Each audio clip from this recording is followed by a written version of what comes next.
MICS.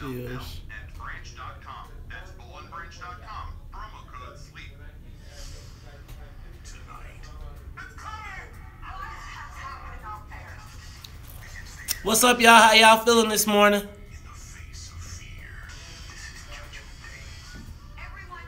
Good morning, KM. KM, you regulating today? I think,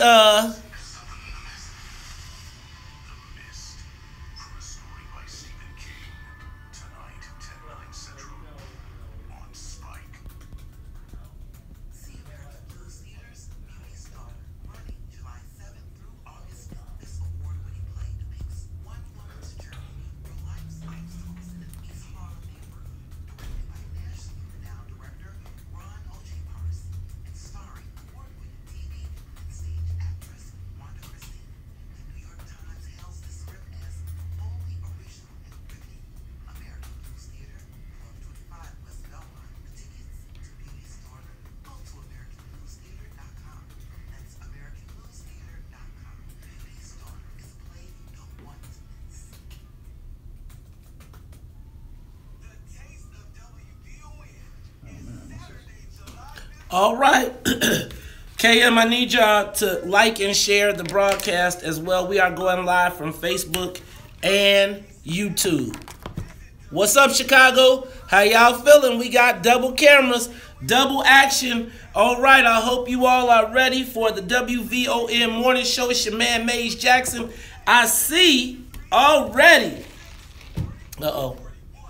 I see already that our... Hold on, let me get my cameras right. I see that YouTube is up and running. We got KM running YouTube. We got... Who we got running? Wait, okay. So, Facebook Live, YouTube. All right, guys. So on the YouTube side, I gotta be chill on the music because they pulled our video down yesterday, even though we had some great stuff. What's up, Felicia Gatewood? What's up, Jeff Eaton? What's up, Beulah? Hey, really, you starting to turn into a regular. I appreciate you. What's up, Ship? Rob Payback Ellis. Let's see who's out there. All right. Felicia, Jeff Eaton. Okay, who we got on the... Who do we have on the YouTube side? Who's out there? Give me some love. Let me hear you. Let me see you. How many of y'all got a chance to check me out yesterday on HLN? Hey, man, that was pretty cool. It was weird talking to the wall, though, man. It's weird talking to the wall. Okay, so let's see.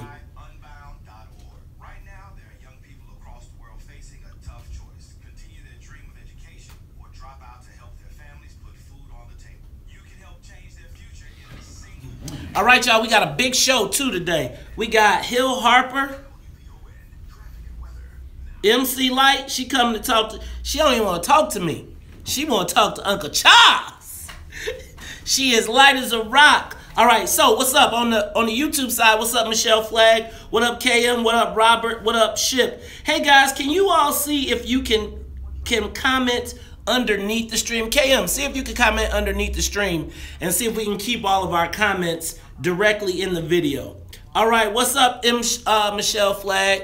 Thank you, Ship. Two sides. Who's going to win today?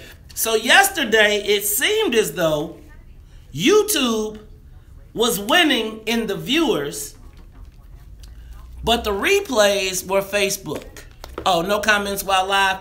Okay, so KM, what we got to do is see if we can get people to go back to that conversation. We have got to get comments under there as well as likes. So please encourage everybody who joins to like on YouTube. On Facebook, I need everybody to share on both sides. Share, tweet, all of that good stuff. What's up, Cookie? How you doing? When you having something, we can come on over there. I'm ready for you to cook some food. We need something to eat. I ain't been to Cookies in a long time. Charles, you're going to have to come out to Cookies with me one day. We're going to have to make us a neighborhood bar run. Go to the neighborhood lounges. Go to neighborhood lounges, huh? Neighborhood lounge run. They got Kool-Aid in there? You know they got Kool-Aid? That too. I don't drink nothing but Kool-Aid. Shit. Okay, guys, I'm taking all your music away today.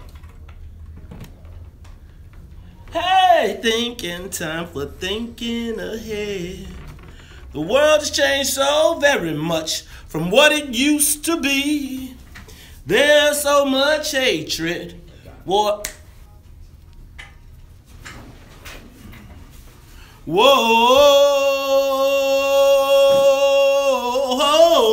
What's up, Adrian? All the way from Paris. Oui, Paris. Oui, Paris.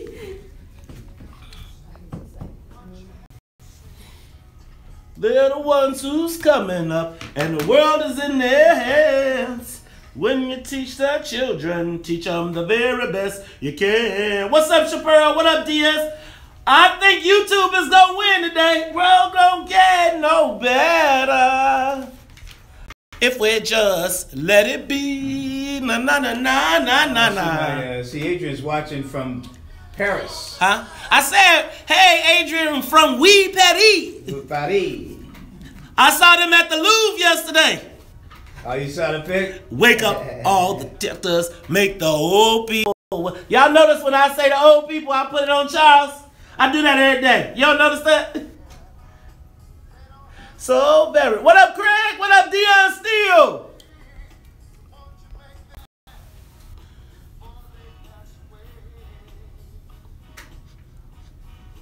Wake up. I just tweeted. Bloop. If we're all in the hand. You can't? Yeah, I was just wondering. It's put it in our minds. Really? Because, you know, there are others you can try. Dr. Bonsil Griffin is in the building. You wake up. In the building.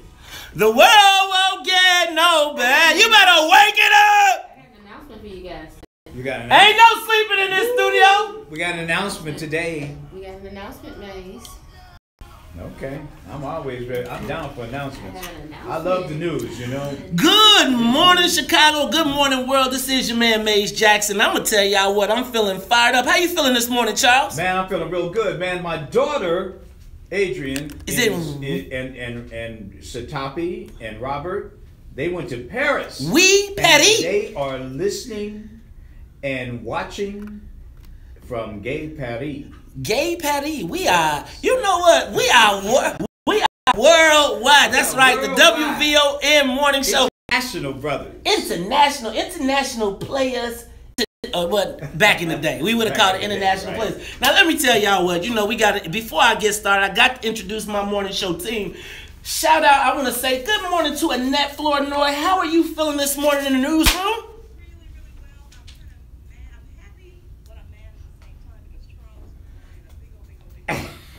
He brought in Dat Donut. Look at I always go to Dat. I don't do Dunkin'. I do Dat. You don't do Dunkin'? I don't do Dunkin'. I do Dat. You know they need to put a Dat on the way to the station. No, they do. They're on. Yeah. Where is it at on the way to the station? It's on Cottage and 83rd. Oh, you go that way. You come. You know what? I go back 4 blocks. You go back. Go get some Dat and I go past Dunkin' and go down to Dat. That is what's in it for the black people. That's what I'm talking about. You know what, Charles? Now you're making me feel guilty. Now you're making me feel guilty because you know I stopped. You know what? I was thinking my Dunkin' Donuts might need some new employees in a minute because Trump's travel ban has passed, and Dunkin' Donuts, man, you know, people looking a little nervous at Dunkin' Donuts. You always make that turn, man. What? You always make that turn. That's it. Cause you know it wouldn't be me. I would not be what old man say? I'm a heckler. Did he say I'm a heckler? Well, I would not be a heckler if I did not catch that. Now you know we have our musical director Sonia Escobar. I want to remind Ooh. Dang! And now y'all know. Now see, I thought. Now that's not even Spanish. You speak French too? Ooh. Hey man, Je parle français. J'ai étudié le français pour I speak black. sept années. Qu'est-ce que c'est? Let me tell y'all what. This the WVON morning show. This ain't in France. We broadcasting live. And now if you hear the other French-speaking person, that is Dr. Bonsiel Griffin, who comes in with the Bonsiel. Oh, so you was French? My name is Madame. You know what? Y'all. Wow. This is the WVON morning show. We international. You got some French too? Look at that. Well, what's my name? I'm Maison. What? I am Maison. Maison. Like that's a house. You said. In Francais, that's house. Weekend, you're a house head, right? Yeah, actually. Maison. Maison.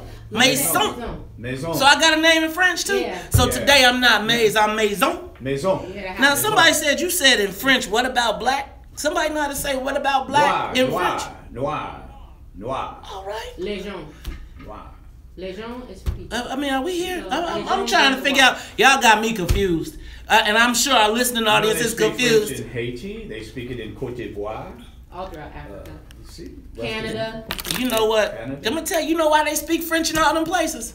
Because that's when they went divided and conquered. That's because that's when they taught them to speak French when they was on the slave trade. Why don't you know what? So what you want to impress me? Speak some Swahili. Speak some Yoruba. Then you want to impress me? We bonjour all that. Give me some Swahili. Give me some Ungawa. I know Ungawa Black Power. I know Hotel. Oh. You know what? This morning show is wild and crazy. Ladies and gentlemen, if you are tuned in and you don't know what, right? All them donuts. Dat Donuts done did this. That did it, right. But you did recycle that black dollar in that black community. In that black community. And that's what I'm talking about. And, and that's why Dr. Bonsiel Griffin is here too, because we are talking about black business, and you know she sits in with us once a month. You need to get your teeth did. I do need that.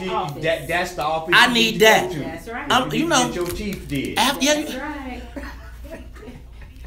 Daggone it, darn it, I don't know where I'm at no more. Ladies and gentlemen, this is the WVON morning show, and just in case you were confused, you are not in Paris, we are not in France, you do not need to adjust your dial.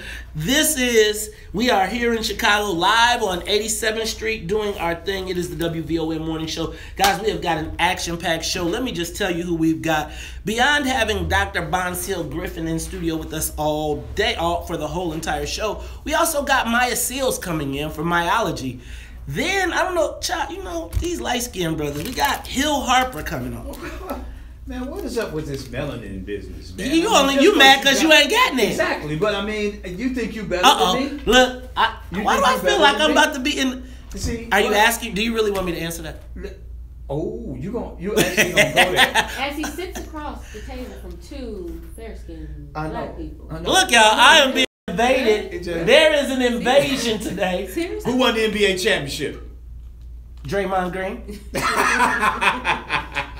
I rooted for Draymond the whole time, boy. I wanted Draymond to score 100 points every game.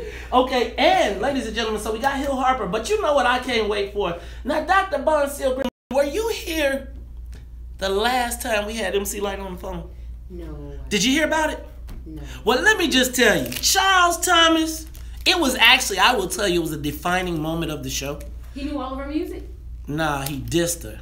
He told her about he hit her with the roughneck. He told her she had a roughneck.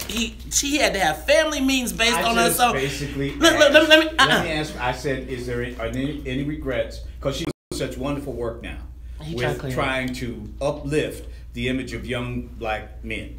So I said, did you have any regrets about Roughneck back in the early '90s when you dropped the? You know what we talking about, right? And wasn't that a great? I asked Charles what was his failure that we all wanted to be Roughnecks instead of Charles. I asked, and she took offense at the question. Right. Oh. Look.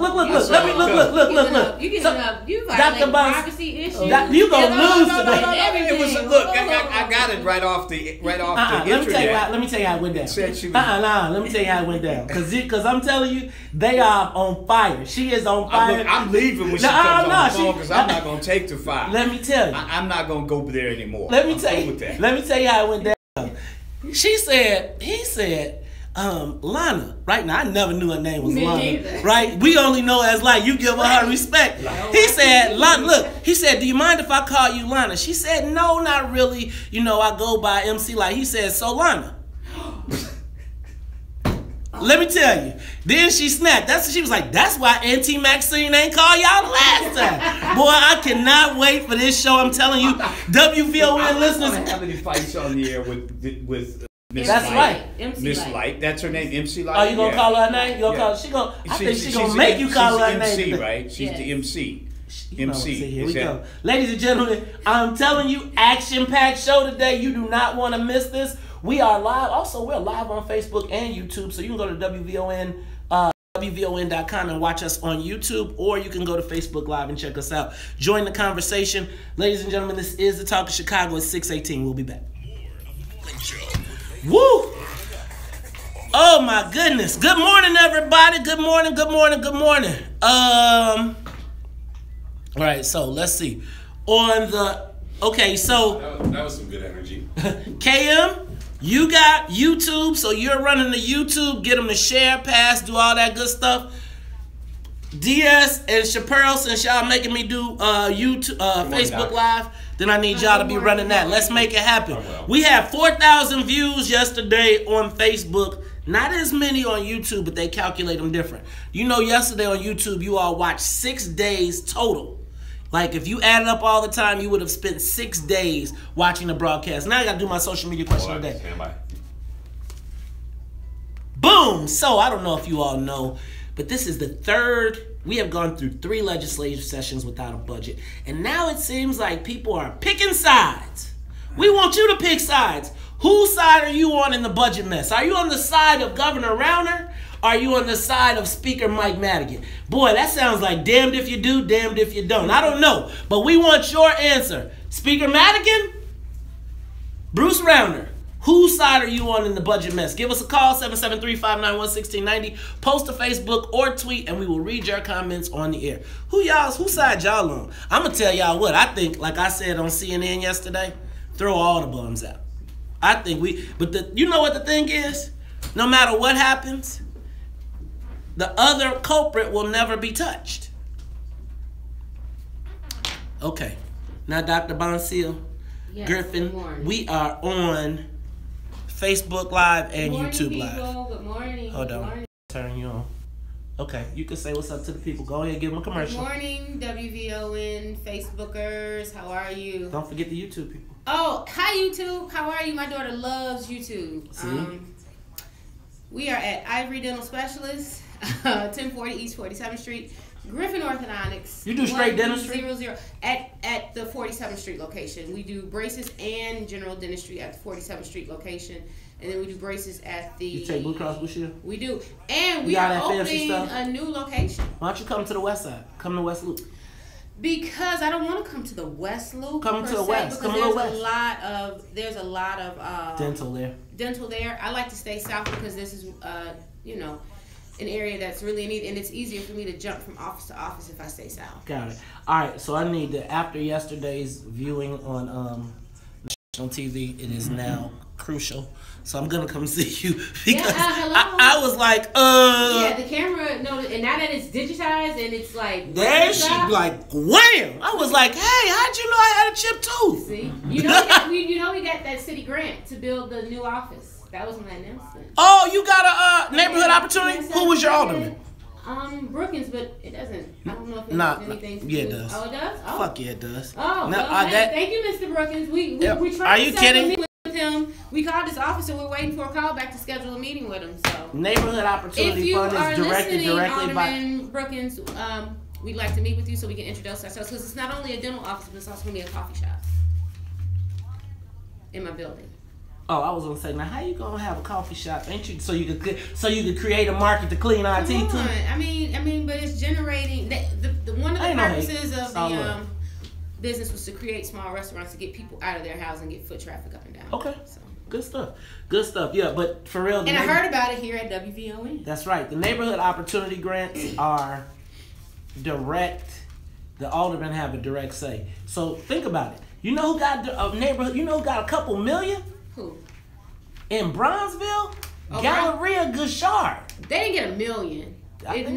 That was the highest funding without city council approval was $200,000. And who got that? No, I think that they got Galleria. I think they had some funding approved. Well, I don't know. Well, they're putting a park on the side, like a park on the side of Galleria. Yeah, it's a metal. It's like it's going to be a sculpture park.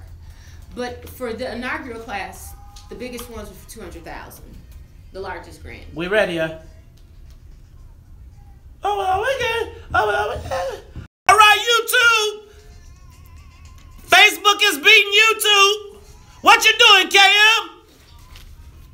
Get away.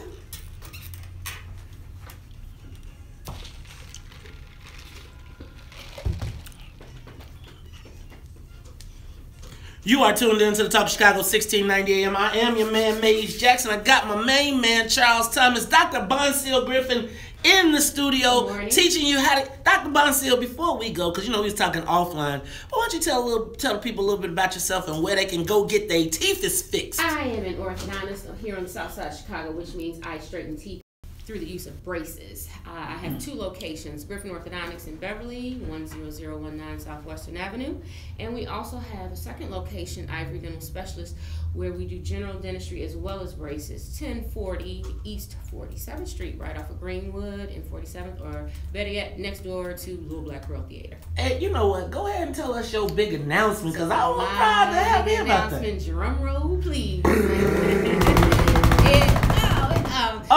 Look at our producer. Thank you so wonderful. So we qualified for the Neighborhood Opportunity Fund. And with that, we are building a 3rd location, which is going to be Ivory Dental Specialist in the Auburn Gresham area at 8344 South Halstead. And we thank you. We got a great producer. And with that, we're going to have a comprehensive dental clinic. We're going to have a coffee shop, as well as try and implement a dental assisting program so that we can provide jobs for kids who didn't go to college but can still make a decent living working in the dental profession. See, that's why we mess with you. And you know what? Can I tell you? That's what's in it for the black people, man. You know what? But check this out. And I want to take just 2 more. Well, it'll probably take me a little 2 seconds. But I want to thank Dr. Bonsil Griffin, because she literally puts her money where her mouth is, no pun intended. You know, Dr. Griffin made a commitment to WVON and advertising here. Now, let me just tell y'all, that's how we survive. That's how you're able to get this content and be able to talk. So we want to support she puts her money where her mouth is because she's wearing braces. That's right. Have you seen that? Is that advertising? No, it is out of dental necessity. You know what? So, Dr. Griffin, you know, I'm in braces right now. I'm a little nervous about going to the dentist. Why? Because my grill needs work. Well, that's why you're supposed to the dentist. I'm embarrassed, though. Like, man, is the dentist going with your grill, man, the whole head. Hey, Charles. Hey, Charles. You better go find you some melanin. You go find you some melanin, brother. So, Dr. between my 2 brothers right now. Dr. Griffin, so for those of us that are a little nervous about going to the dentist, maybe we haven't been, maybe our grills aren't as beautiful as TV ready. What kind of advice would you give us to get started? Because I'm telling you, make an appointment at either Ivory Dental Specialist at 773-358-4350. Dr. Sam will take a look at you. What they first start off with is an exam. He comes in. Before he comes in, they take a medical history. Then they take x-rays. He'll let the assistant know which type of x-rays are needed. He'll look at the x-rays and then he'll give you an oral exam. And usually at that time, if you are in pretty good shape, they'll do the cleaning. After that, they give you a treatment plan, and then they go through the restorative phase to clean everything up to make sure everything is healthy. Then if you're in need of aesthetic dentistry after that, then that's when he treatment plans you for, the Hollywood smile. So, Doc, here's my issue with the dentist, right? What's your issue? The issue with the dentist is they always tell you come back. They don't ever finish, and then they want you to come back and do something else. It just depends on how extensive you know, the teeth are in disrepair. Oh, so okay. So I mean, so you have to think about, if you got 5 bombed out teeth and you need root canals and crowns, he's not going to do that in a 30-minute visit. You know, and if you want it done well, you know, it has to go in increments. Also, you don't want your mouth open that long, else you will tire out the lower jaw and have pain in the, you know, the TMJ area. So, yes, it takes time and a commitment, but you have to think about the end result. I mean, I'm in braces right now, and of course, I want the treatment over with in 2 to 3 months, but I want stable tooth movement. I don't want any damage to the surrounding tooth structure, so you have to be patient and wait for the treatment. Okay, well, I'm going to tell you what. I am going to officially book my appointment because are you dissing me? No, I'm just saying. Ladies and gentlemen, you are tuned into the Top of Chicago. We are talking to Dr. Bonsil Griffin. She will be sitting in with us the whole entire show. On vacation. Did I mention I'm on vacation? Are you on vacation? I am on vacation. Well, you know what? And then on my off day. What? Yeah, but at least you didn't get fired on your off day. day. But I'm my own boss. But you know what? I took that page too. I am my own boss. And I've been that way because I would have been fired. You know, I think they be trying to get me fired now. Boy, look, we did not go to the social media question of the day, so I'm going to get that to our listening audience. WVON listeners, we always do this in the 6:20 break. Social media question of the day. With the budget crisis ticking down, we're at a deadline, June 30th. Whose side are you on? Are you on the side of Speaker Madigan, or are you on the side of the governor? You know, I would say anybody else, but I don't know if anybody else really counts. Charles, does anybody else count on this matter? I'm gone, man. I'm not even going to answer that one. We don't decide about the people. Huh? You know, it's hard to be on the side of either one of these people because they can't seem to get it together, and that's not a cop-out. I think that what we've got to look very closely at over these next several months is what's in it for the black people. I'm serious. Well, I'll tell you this too. As a small business owner, we're being affected by this budget crisis. They're not paying out for. Who do you blame? Whoever. I mean, I blame all of them because we're at a grid. Like I blame that they can't make a compromise to help the people of the state of Illinois who are suffering from this. For instance, we have patients who are state employees and they're not even paying their bills to us as far as their insurance claims. Now, these people get their premiums deducted from their checks every month. And they can't even get their payouts, or we can't receive our payments. So it's like they have to come out of their pocket for money to finish paying off dental treatment because their insurance companies aren't paying because of the state gridlock. So the people are suffering. I just, you know, and it seems like we're always forced to make a choice. So the Democrats are gonna come home and they're gonna say, "Oh, Rauner," and Rauner's gonna say, "It's the Democrats who've done it to you." I guess the common denominator is this has been going on for 40 years. You know, Governor Ryan had a suggestion that we take it all back, have a constitutional convention, and just fix it all because it seems like the people we elect can't fix anything. Ladies and gentlemen, go ahead, Charles. Yeah, but Democrats don't want that because that would mean that would break up a lot of stuff that's been built up over the last 40 years in terms of relationships, like the unions and the party. There you go with that Republican stuff again. Hey, man, look, I give Republicans no play because Republicans have not made any effort to this point to reach out to the black community. The black people? They haven't made any efforts to reach out to the black community. And until they do that, then we can't even deal with that. News, traffic, and weather, and Maya Seals with Myology. This is the Talk of Chicago. I'm your host, Maze Jackson. Charles Thomas. We'll be back. All right, good stuff, y'all. Good stuff. Man, you and Maya getting along this morning? We get along every morning. Okay. Last time they were fighting the last time I was here. Maya, that fight got Maya in the drum promo. Shit. Shucks. Excuse me. Good morning, y'all. How y'all feeling? So we'll put Maya there, and then I can keep everybody in the shot. Let's put her here, and then Charles, we're gonna have to move this. Okay. You move it anywhere you want. I'm not really using it. Okay. And then you can put Maya here. Okay. And y'all didn't think I was gonna be here today. I had 16 bottles of wine yesterday. Wow. Boy, they was on Facebook like, Charles is doing the show by himself. You had 16 bottles of wine? 16 bottles. How the hell you drink 16 bottles of wine? I want to know. Man, bro, it just, good. You know what? It all started with a conversation. What kind of wine was it? Because that makes the difference too. Oh, it was some Beaujolais, something. You want to drink a Ripple? Not or Champipple. No Ripple, no Champipple, no Boone. How about that Richards? You drinking that Richards wine? I know at the end of I know this. When they got the bill, I was told that it wasn't mine because at $12,000, I was like, hey, homie. $12,000? Man, who you drinking wine with? $12,000 worth of wine yesterday. Chicago, and look, the dude at Chicago cut, look, he was trying to. I was like, bro, I got. Jeez, really? Like. I gotta go. I got to go. They was trying to open up another bottle. We're not gonna see you on the news. Prominent Chicago talk show host. Hit by car, staggering to his Uber. Or ditching his bill. Let me just tell you, if that was my bill, yeah, let me tell you what, y'all would have had soda pop. But now with the tax, you wouldn't even got the soda pop. Water, you need water. Shit, they got a tax on that too. But it's not as high. Whoa, who is this? The prodigal daughter. Look, we was like, if you don't come back, you get fired. I could get fired from the job I don't have. Man, we was like, Maya don't want to come. I would never leave y'all. It's nice to see you again. Hey. Happy summer, everybody. Yeah, you got your summer hair. Now is that all yours? Yes, this is all me. But it's times when it's not, and it's all right. That's what It's all you. You paid for it, damn it. I paid for this. I paid good money. Got the receipt.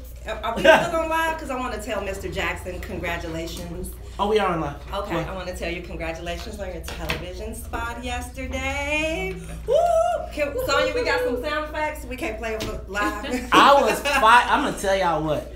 That was really cool.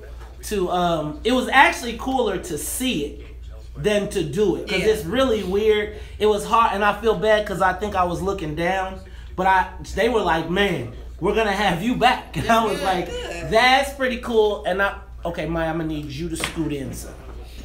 Yeah. Okay, I have to turn. Okay, you good? You on Charles' show? No, I'm gonna just move this cameras over. Okay. So you doing live and YouTube? I'm doing YouTube and Facebook. Good. I was out of town at a blogging conference. I saw that. Blog her. Yeah, and they were talking about how those two entities will block each other. So if you try to post something from Facebook to YouTube, it won't be as visible, and vice versa. Right. They changed the algorithms. So what I did see yesterday was they ran the hell out of my Facebook Live video. YouTube did? Facebook Live pushed the hell out of the Facebook Live video. So I had YouTube posted on there, and Facebook Live. Facebook Live, Wednesdays are usually our lowest day. Like Wednesdays, we usually don't break 2,500. Yesterday, we broke 4,400 with half of our viewers being on YouTube. So but then my YouTube got to my number. Like, so we got a consistent average 60 viewers on Facebook. Those viewers moved. But then it split. So we got like 60 and 60. But then Facebook was like, oh, we might lose them. I don't know what they did. But whatever happened yesterday, they pushed it and we cut off. We were 45 minutes short. These analytics and this stuff is really crazy. Yeah, it's serious. But it's like the fact of the matter is this is where the world is going. And so if the world is going digital, that's why I'm like, I was happy to be on TV. But I'm thinking like, damn. If what I needed them to do was put my Twitter handle on my Twitter and my Facebook. Well, I'll just say this. My 2-year-old doesn't like TV shows to YouTube and watch those videos. Yeah. And I've seen all these little kids, that's all they do on their cell phones is watch YouTube videos. And it's kind of dangerous because stuff can pop up and so you have to really monitor it. But my 2-year-old knows how to work YouTube, and that's what she said. And now YouTube. She doesn't do TV. She does. She does. Have you seen those ads? Have you seen the YouTube ads now? It's like TV for us. Right. Right? And YouTube for $35 a month, you get all the channels on your phone. Yeah. I'd be like, shoot, you just gotta have a bomb internet connection. They're definitely about to move into original content too. home again. But me now and then, do you think about me now and then? 'Cause I'm coming home again. Home. This girl when I was 30 years old, and what I love most, she had so much soul. It says, excuse me, Mr. Want me. You are listening to Talk Chicago 1690 AM. I am your host, Maze Jackson. Got my main man, Charles Thomas, in the studio, and I think, am I being a victim of light skin revenge? What is going on? We just multiply. They multiply. Yeah, now what you gonna do, man? Talk that talk that. We're gonna come across. Look at it. Light skin revenge. That's all right. I got my girl MC Lyte coming for you, bro. Yeah, right. But in the meantime, ladies and gentlemen, you are tuned into the Talk Chicago. It's your man, Maze Jackson. I got my main partner, Charles Thomas, in the studio. Dr. Bonsil Griffin, who will be here with us the whole day. And fresh back from blowing us off last week. I think she got some sunny in her hair. She done got blonde and everything. You want to see all of this? Go to Facebook Live or YouTube. But in the studio, we have Maya Seals of Myology. How you doing, Maya? I'm back. I'm so happy to see Uncle Charles and the cat and Sonia. Dang, no love? No love? Fletcher the cat. You know, WVON has a mouser. Hey, man. They didn't have no mouser at Channel 7, man. Because they didn't have no mouse. They didn't have a mouser. But they got a mouser here. Mouse man don't stand a chance at WVON. I'm going to tell you, Fletcher is an OG. Because Fletcher, you know, Fletcher's like a hunter, killer, warrior cat. I walk past Fletcher in the hall and be like, hey, he like, yeah. Hey, Fletch, hey, man. Hey, I don't want no problem. You got to throw him a gang sign, you know? The WVON you all gang well, sign. brother. You all well. It's all good. We got little mice in the... It's all good. Maya Seals, welcome back. What's going on? What you got for us today? You know what?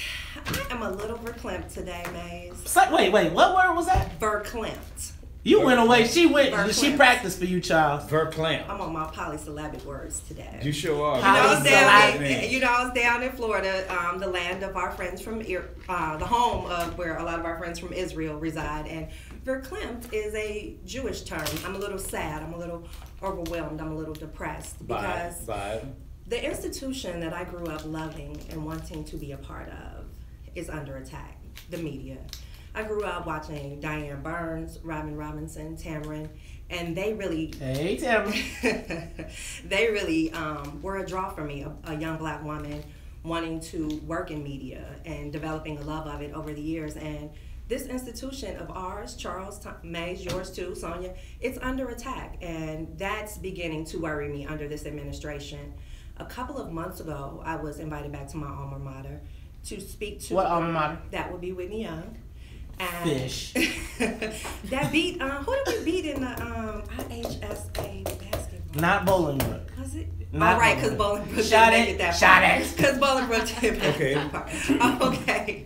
But so I went to back to Whitney Young to talk to a group of 7th and 8th graders about the role of media in this current political administration, and I had 11 and 12-year-olds using the term fake news. I said something about CNN, and some kid was like really dismissive. He's like, I'm like, yeah, such and such from CNN, fake news. I'm like, where'd you, right? Who told you that? But it's now like the media is taking that on their own. Yesterday, I don't know if you've heard it, Sarah Palin, who I know I miss so much. So did Glenn Rice. That is a joke. Sarah Palin is now suing the New York Times for slander. She's accusing them, and they did it.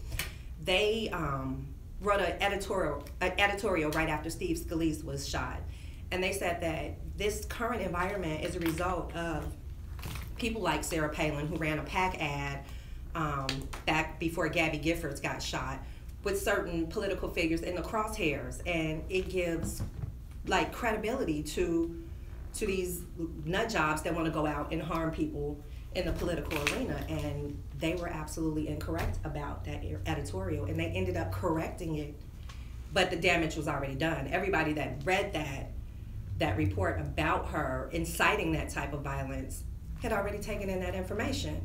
And so now when you have the president being like, oh, the news is fake, the fake media is trying to take me out. It seems like it is. It's so funny that you said that, because Charles and I were talking about this. We've had this conversation. It's been an ongoing dialogue between the two of us, which is, I believe that the media's obsession with taking down Donald Trump has clouded their judgment. And now, as they, like when you saw what happened with the CNN people that got fired, what you're seeing is him being able to push that narrative, right? Which is, these guys are bad. These guys are not telling the truth. And then with the influx of all of the new media, when I can go live from anywhere and report it how I want to report it, I do think the media is losing its credibility. And if they keep doing this, they're going to lose. I think the media has, I think the credible media should be the establishment media. I mean, we got all these media sources jumping up out here. That's fake news, quite frankly. But these people have no principle. They don't know what we do. They don't know about the code. They don't know about the creed of a journalist. They just go out there and they suddenly say they want to be a journalist. And that's not the way it works. That's not the way it works. It's not how it used to work. No, that's not the way it is. It will work in the future. We've had different media. We've had changes in the media from the Gutenberg press on through radio, on through television. Yeah, the media changes the vehicle for delivering the information, but truth and responsibility is something that we're lacking right now. You know what? To that point, there's an excellent show on FX called Fargo. It's amazing, and the truth was a big part of this season. And the villain this season had a really long dialogue where he talked about the truth is fluid, and it shouldn't be. I got that look, Charles, but the truth is fluid. 100 years from now, and I'm gonna bring up y'all's favorite person. 100 years from now, when the Bill Cosby situation is talked about, it's like he didn't do it. We don't know. I'm just saying we don't know. But because there was a mistrial, there's a certain segment of the population that's going to run with that and be like, he didn't do it. I'm going to tell you, Charles, I think, honestly, you're, and this is not a diss, but I think you're a bit biased. A what? I think you're biased because, I think it's because you're, I'm a professional journalist. So hear me out. I got you, brother. What my responsibilities are. Brother, I got you.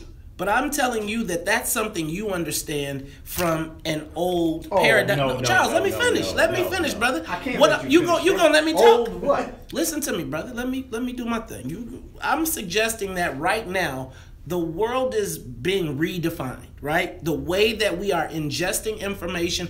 Even Channel 7 told you, man, if you ain't got a Facebook or a YouTube account, I get that, but that doesn't mean I stretch the truth. Charles, it's like I'm not suggesting that you. I'm saying that they're going away. I'm saying that the average man. I'm telling you that the average person does not necessarily care about your journalism degree anymore. Oh, come on, man. They care about the truth. You do. They care about their truth. They care about their truth. And that's the problem. But everybody is moving into their own little. This is what I'm saying. The truth is fluid. And you only want to believe or listen to Fox.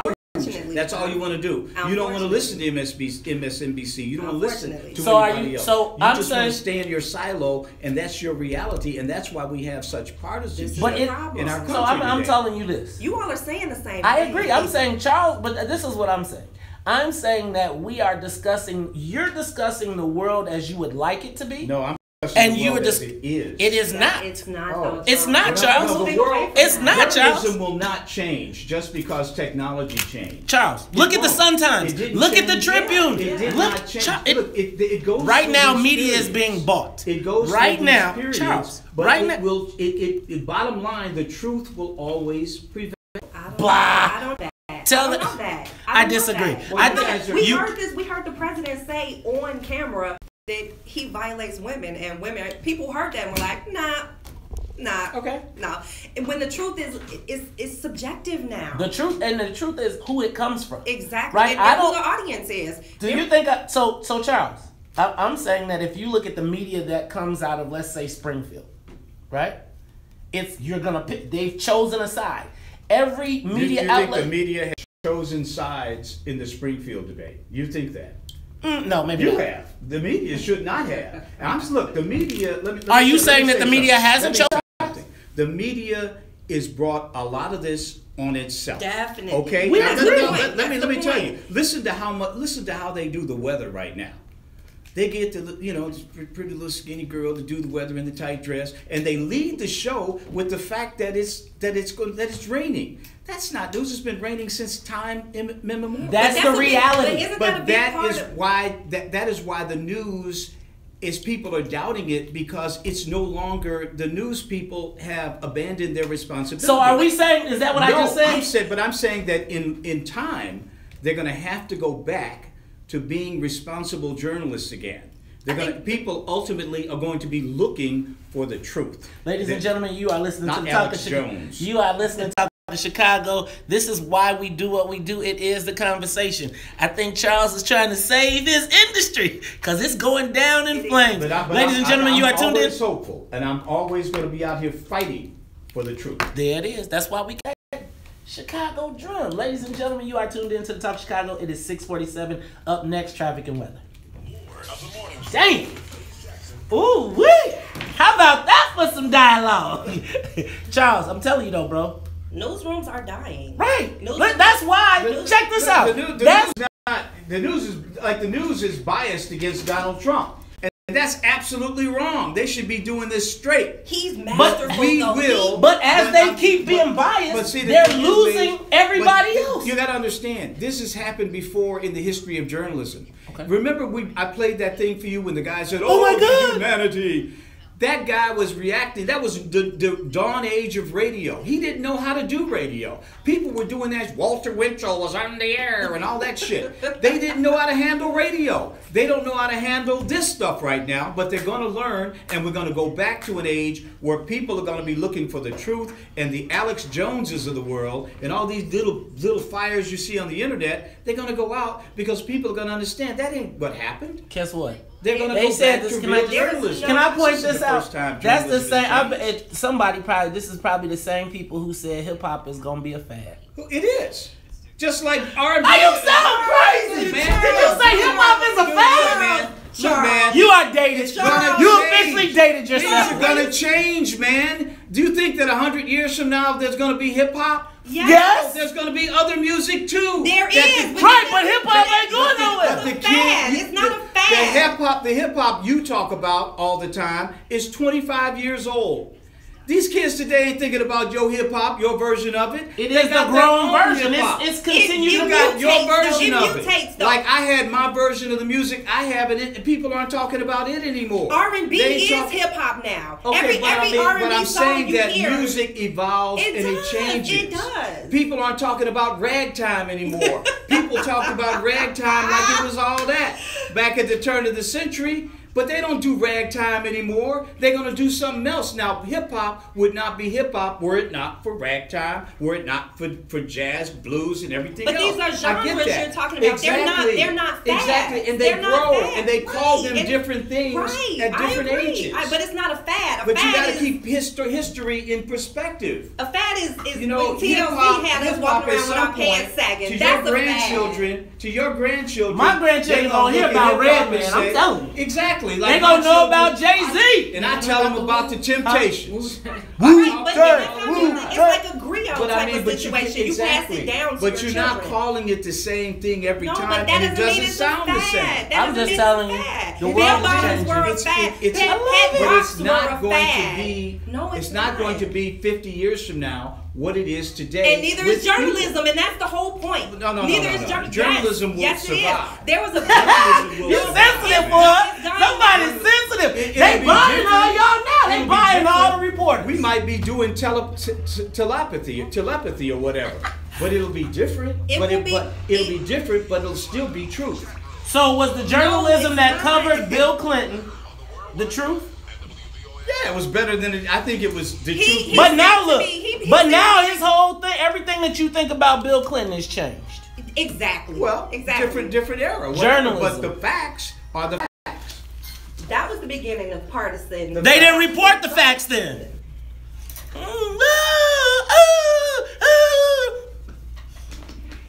Prayers for Kanye.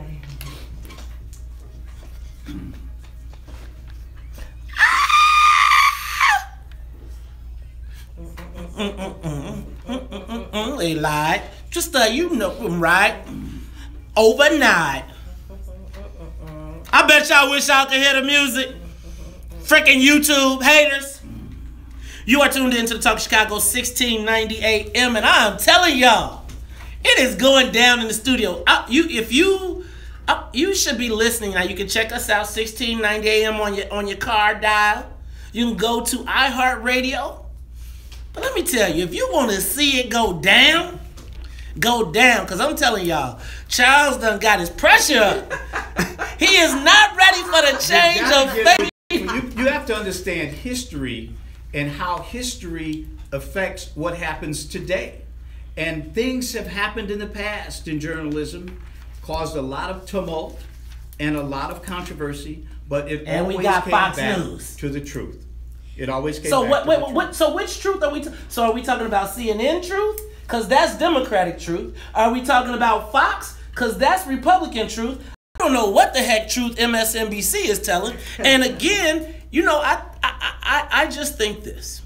I think that, Maya, you are correct. I think that there is a new generation of young people who get their information from the internet in 140 characters. They don't want to read anything else. They don't go that deep, and the world is moving that way. I have come to find myself not wanting to read a post that is longer than 2 sentences. Definitely. Right? Yesterday, a Facebook article was going around about Dylan Roof being raped and beaten in jail, and it was on like yomamabusiness.friedchicken.com, but it got widely spread around. So there are people that read that article yesterday, and I don't know if it happened. I do not know, but there are people that read that, and they're going to go to their friends and their families, and they're going to say that, and that's how that information is going to get passed around, whether it's factual or not. We don't know. And I agree with the title of journalism, but I'm saying that, and Charles, I think it's a noble profession. I'm just saying that it has been prostituted and bastardized to the point, but it's been prostituted and bastardized to the point that the average citizen looks at CNN, Fox 2579 the same way they look at the Democrats and the Republicans. They've checked out of the process. They've said, and so guess what? So they find someone that agrees with them or that is lined up with them. Now, if you got a website that you can then take your thoughts, write them, share them to Facebook so that it looks like the Sun-Times or the Tribune. It's so many times that people share stories with me that they have taken as serious, and then I look at who it is because it looks official Sun-Times, and it's gone. Guys, the same thing happened when they first started printing stuff.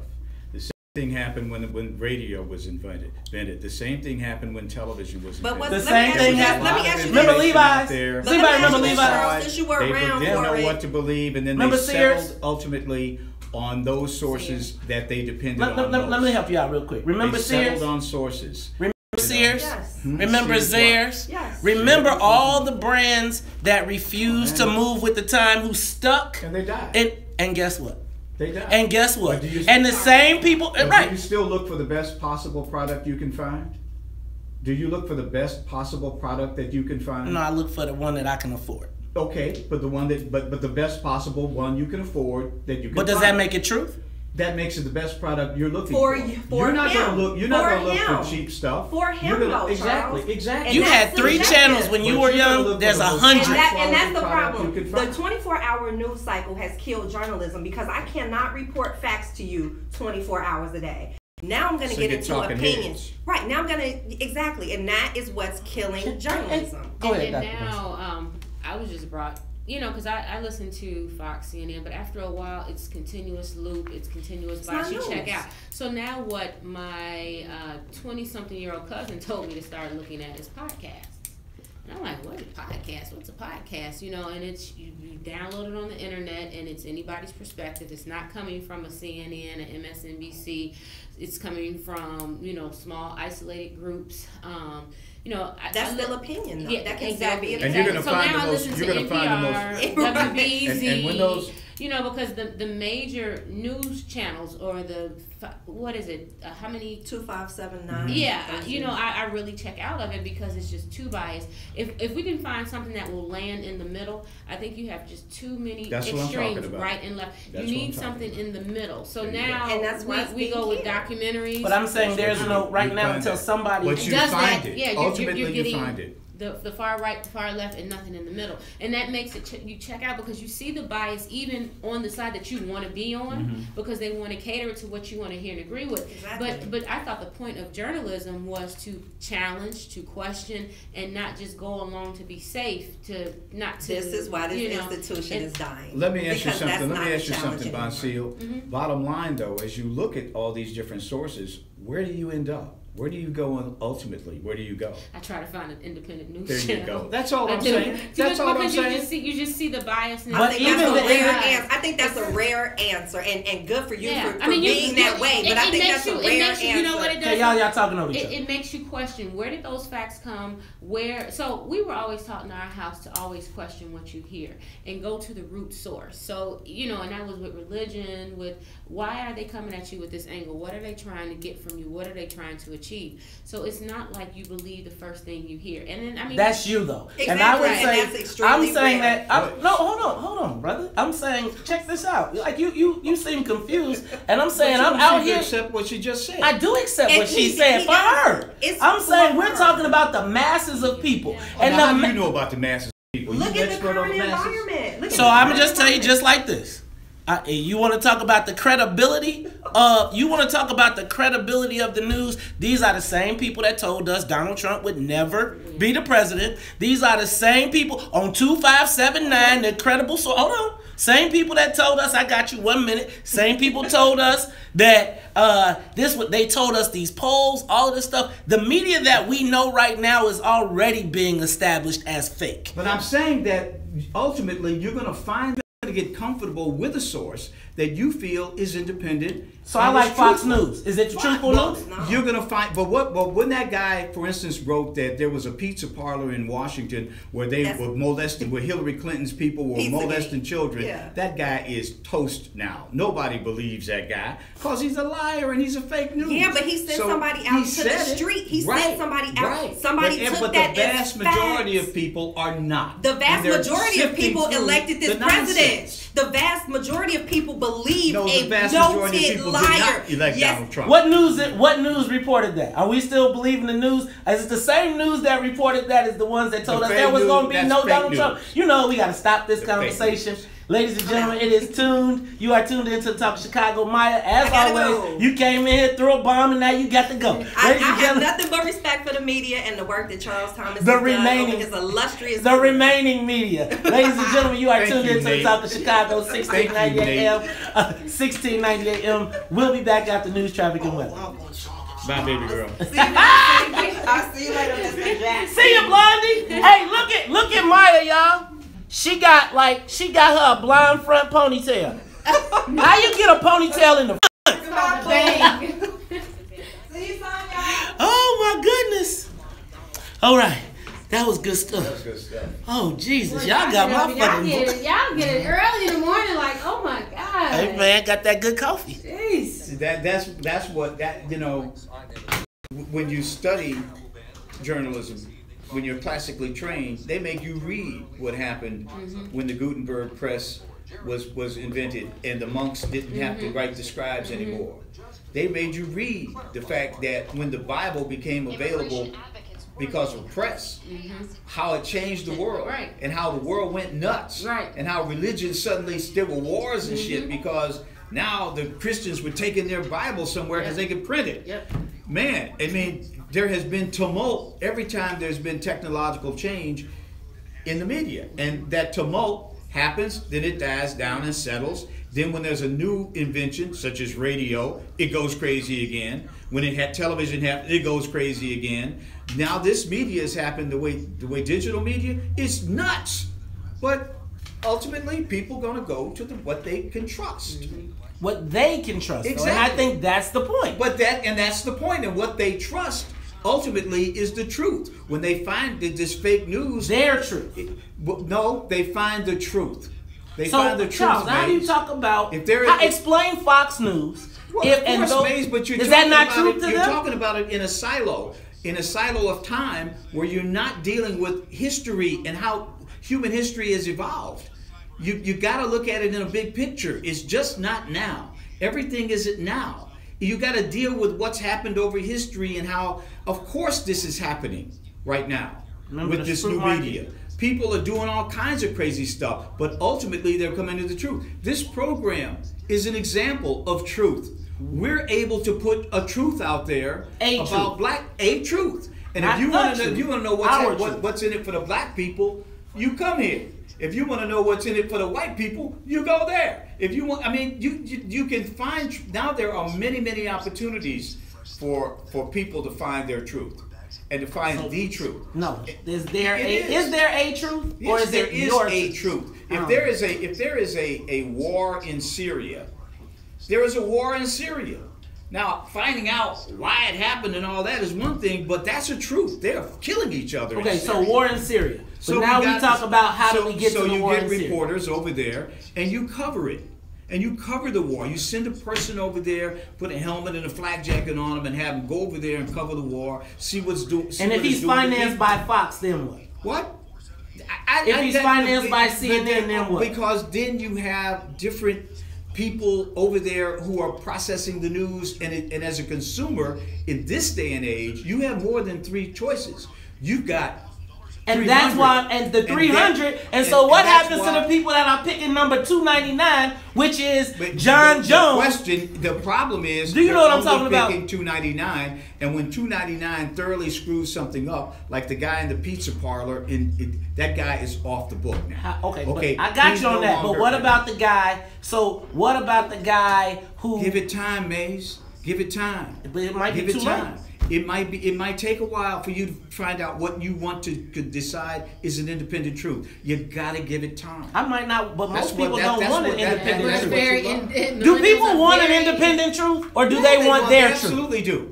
They think they're getting the independent when they get this biased talk, this fake news, until they find out what it really is. When do they find out what it really is? When they look and they read and they see. I think you are giving people way too much credit. Now you have a lot of places you gotta go. Right, but when you go people read, are lazy though. People are lazy. Young kids are lazy. Yeah, I think you're talking about an intellectually curious audience. I think if I post on Facebook today something and it sounds official, I can make it the truth. And it's going to share it, and then it becomes, and now you're responding from it. Now, maybe it's not, I think of it like Springfield, right? So when I think of truth, and I think of it like Springfield, where you can take a piece or a part of it and build a whole story around it, right? So like you take the Ken Duncans of the world, and they took a vote and said everything, and they made that the truth, and the world believed it. But they let them believe it for a moment. They believed Hitler for a moment in Germany. They believed that. I mean, look what happened to the church. Look what happened to Hitler. Look what happened to him. The World War. I think Charles. I give you that. Damn. Okay, bro, you about to get put out. They learned, man. They learned after 8 million people. No, but man, look, that's human history. I can't help that. Look at human history, man. Read a book. Read a book. You know what I mean? That's all I say, man. I read a lot of books. I know, but you got to put it in historical perspective. I think you have to put it in historical perspective, and then think about there are also times when there's a paradigm. We were talking about music earlier. Whatever music they're doing 50 years from now, they will have to give hip-hop all the credit in the world. They will have to say, man, we wouldn't be here at this point if it wasn't for hip-hop. Right. Just like hip-hop's got to say, we wouldn't be here at this point if it wasn't for R&B. Like R&B can say, we couldn't do R&B. But I think we ain't the one saying unless we did reggae. We saying, we agree with that. You the one saying they ain't nothing. No. I'm just saying it wasn't anything. I said it's everything, but it's a continuum. People keep moving and growing, and your grandchildren are going to look at, Dad, Granddaddy, why you listening to all that old music? That's what they're going to say to you. That's what they're going to say to you, man. Believe me. Okay. That I don't doubt. But my kids are also going to say to me, what is that TV, and why did you listen to them people making up that silo? Grow with time, man. Be able to grow. Grow. I'm trying to tell you that. Grow. I'm trying to tell you, man. I'm trying to tell you that. I'm saying there are many stories of people who refuse to accept the world as changed. I'm grown, man. I'm grown. I accept the world as it changes. That's why I asked. Any regrets? That's why I asked that. Now that you've grown, because this woman's grown immensely over the years. Look, she on his mind, she in his head. She in his head. Woo, y'all got my pressure. What are we talking about right now? Only 12% support the GOP healthcare plan. Okay, let me ask you a question. So when you read those numbers, are those the same numbers by the same people in the same polling methodology that told us we could not have a president, Donald Trump as a president? See, to me, as you keep pushing that crap out, and it was wrong, you keep destroying your credibility of the media. I think everybody still want to keep their Obamacare, though. Huh? So nobody want to lose their health insurance. It's too expensive not to have health insurance. It's too expensive to pay for it when you're a business owner. Yeah, that is true. I fucking don't. I was like, Trust shit. me, I know. 30 hours a week, it will be for you.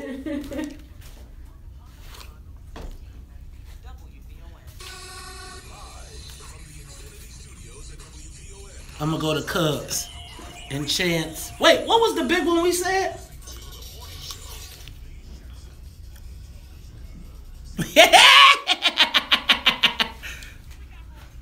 Woo! Do you wanna come to my hotel? Hey man, we got a room key. You want yourself now. Because you a cutie. So when you wanna come to my hotel, all you gotta do is holler at me. So you come in the after party. I ain't in it. 6 in the morning. Oh, Lord. Vacation. Huh? So you on vacation? All right, I'm on vacation. You chill.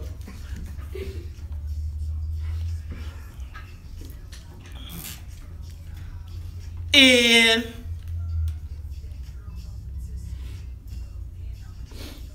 you are tuned in to the Talk Chicago 1690 AM. I am your host, Maze Jackson. Got my main man, Charles Thomas, in the studio.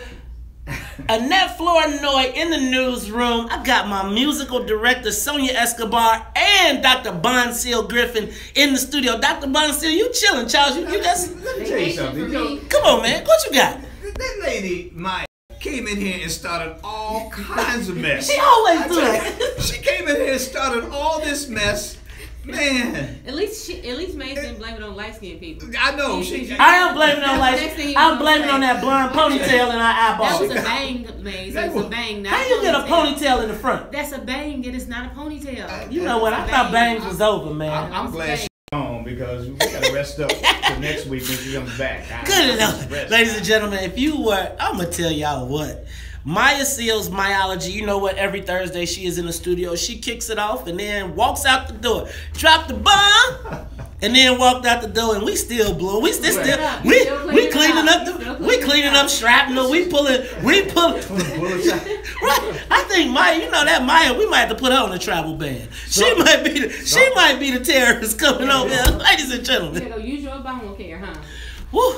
Man. Now I want to remind you all, coming up, we've got Harper, another light-skinned dude, and MC Lyte. She's coming for her revenge. Or is she? Nah, MC Lyte is not. She is brown. Cinnamon? Well, See, that's see when you get in them cinnamon. She passed the paper bag test. She's about paper bag. Charles, you would know. Wouldn't you know? I don't know. I mean, I've never seen her in person. I'm going to tell you what. It's MC Lyte to me. She's an icon. I'm going to just give it to her. Hey, MC Lyte. L-I-G. I'm giving her iconic status. She's MC Lyte skin. No. That's not? Did you say L-Y-L-Y-T-E? Oh, I thought it was because she was light skinned. No. Oh, it's not? Hey, you know what, guys? Reese has been holding on for a long time. And before we get into our next topic, I'm going to go ahead and take his call. Reese, you're on the Talk Chicago. Reese. Good morning, group. How y'all doing? Great. Good morning. Hey, Maze, I want to say, and Charles, I think you're just showing your youth there, because I'm in 100% agreement with Charles, and that is the thing that makes journalism so special is the integrity. Now, I agree with the younger group in there, right, that it's been colored by the individual commentators' biases. You're right. You go to CNN, and I remember watching, and they did not want to admit that Trump was about to win, even though all the numbers were pointing that way. So I believe that true journalism and the truth, see, the truth cannot be like the young lady said earlier, the truth is fluid. No, it's not. The truth is the truth. It's universal. If I tell you look outside and the sky is blue, is it blue or not? There is no fluidity to that. It's truth or lie. So I think that journalism, like Charles is speaking about, we will never get away from it, because in the end, you want to trust this source to get your news from. Right now, your news is coming at you in maze, like you say, and in abundance, right? It's coming at you like wind. It's just blowing, blowing, blowing. But Charles has a valid point when he states that no matter what, when all this is said and done, you're going to want someone who you can trust, whose integrity, unbiased, give you the facts. And that's all you want. And then you make your own decision. So you guys are kind of close. But I have to go with Charles on this, Maze. True journalism will never die. Just like in the Tribune. If you read now the stories about what they were doing with the taxes, right? That's true journalism. That gets to the root of something. That gets to the truth of it. So I hope you guys can reach some sort of compromise. But I enjoyed this debate, man. It was very good this morning. Well, thank you, Reese. I appreciate it. And I think that, I think you said something in there, though. Someone that you trust. You trust. And I just think that who you trust is based on your whatever are the facts. Leave it alone. Let my brother speak. You don't have to counter. You don't have to go. Hey, brother, I can leave him alone. I'm gonna tell you what. Anybody else on the line, man? Hey, man, don't do that. I'm gonna tell you. I say Reese. I'm just gonna. Oh, see now, Todd says that Reese just described the Chicago drum. I just think it's got to be places that we trust. But who you trust is based on who you know and who you believe. Ladies and gentlemen, you are tuned in to the Talk Chicago. Speaking of trust, man, this soda tax, man. Oh, man. Don't get me started. Dr. Bonsil Griffin, now you a dentist. Yes. So are you supporting the soda tax on behalf of the health benefits? I mean, do you believe this is a health benefit thing?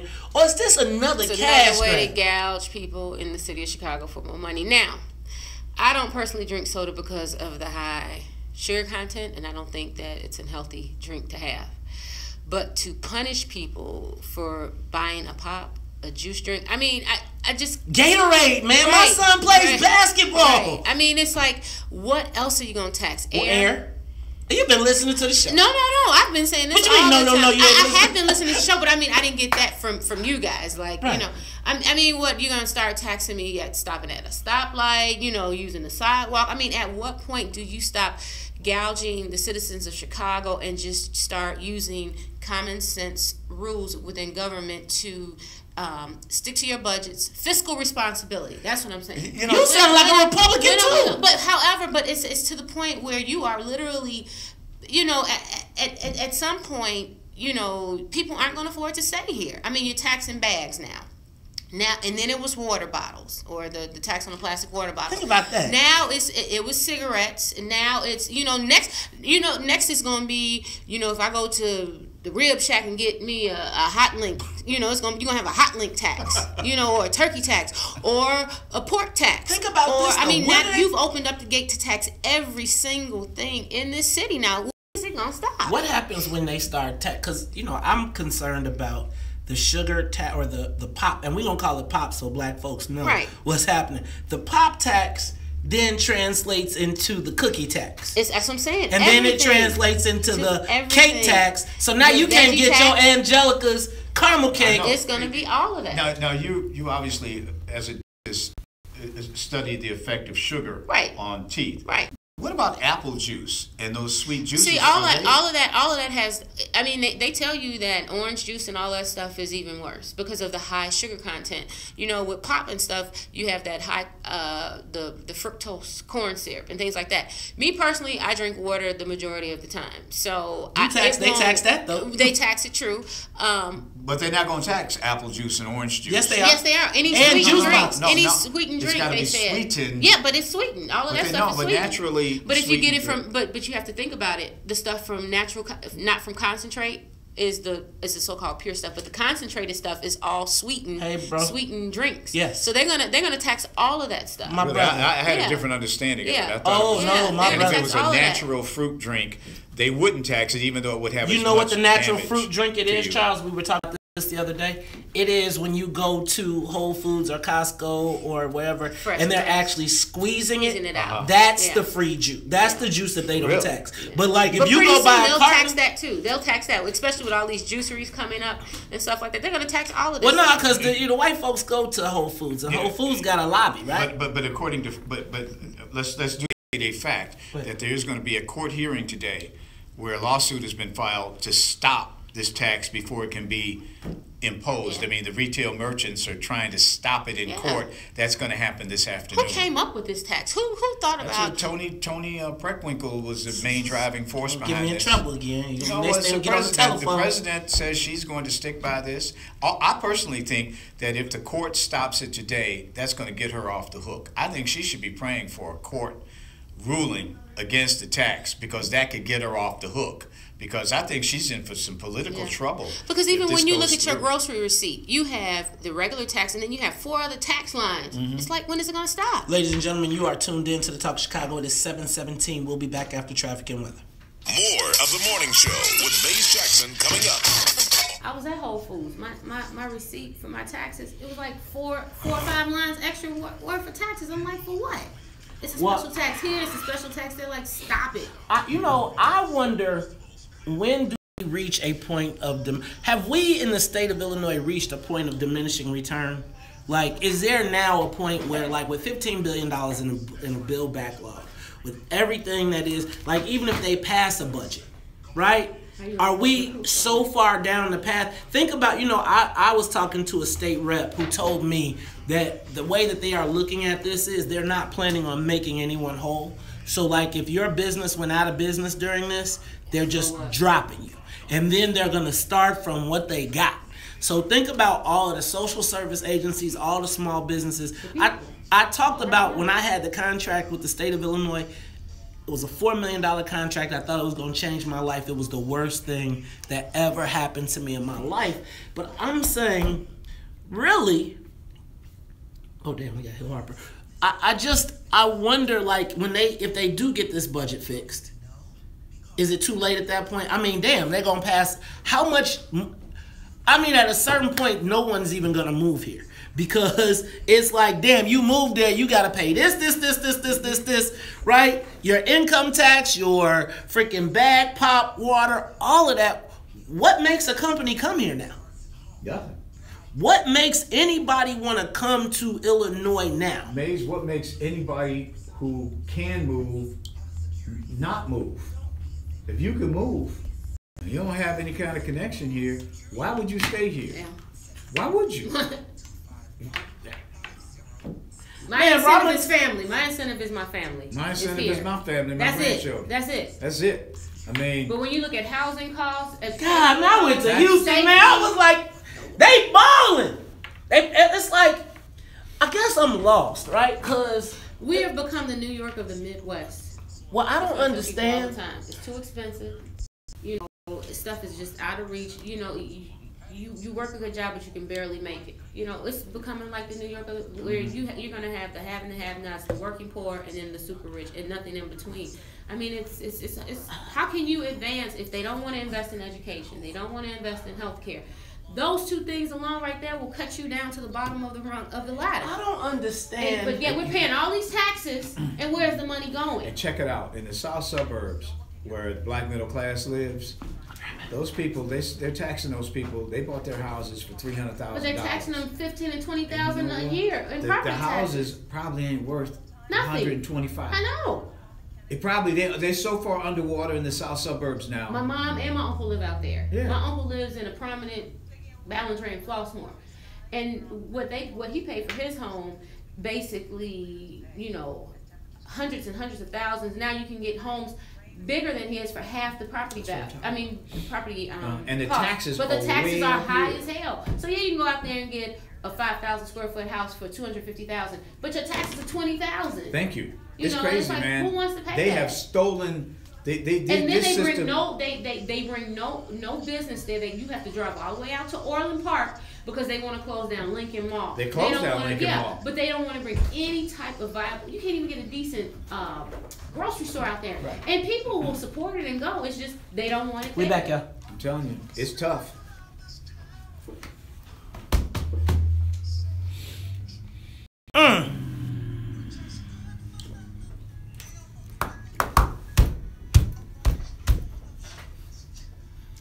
What's up, YouTube? What up, Facebook? Having it going on. What up, Edward Muhammad? What up, everybody out there? Amina, Linda McGill, Audrey Tanksley, KM. Have y'all shared? Share, share, share, share, share. Hit the buttons.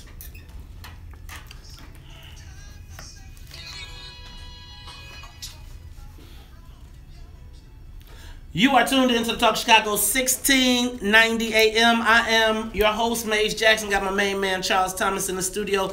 Dr. Bonseal Griffin. Dr. Bonseal, tell people where they can find you. 10019 Southwestern Avenue, 773-239-7696. And Ivory Dental Specialists. They are there at the office today waiting for your call for your exam for dentistry, tooth cleaning, and all that other stuff. 1040 East 47th Street, 773-358-4350. Get your teeth fixed. Yes, get them fixed. Get them fixed. I think I'm making an appointment. Yeah, I watched TV yesterday. I was like, ooh, get that grill straight, man. Can you do the grills like the iced out diamond grill? That is actually damaging to your teeth. It will open up your bite.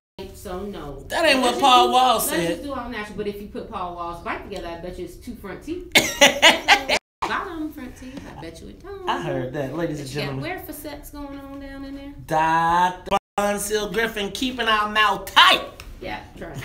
Well, trying to, because, you know, I got a big mouth. And I be talking crazy sometimes. Charles, speaking of talking crazy, you know, our social media question of the day.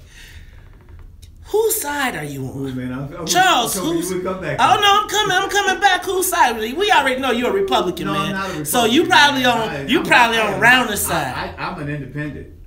Black people can't be independent in Illinois. I see one thing that's happening, though, and it goes back to this whole soda tax situation. The people in charge in Chicago and Cook County, the Democrats, okay, they are so afraid to try anything any more creative to try to raise revenue. What about taxing the rich people? How about that, huh? Nor do they want to upset their allies in the unions. They will Ain't that where the problem lies, though? Well, you know, that's a big part. When you talk about the pensions, because every time we get a new tax, they're using the money to pay somebody's pension. They like to pay your pension. I don't have a pension. To pay your pension. I have a 401k. I'm independent. Sonia, do you have a pension?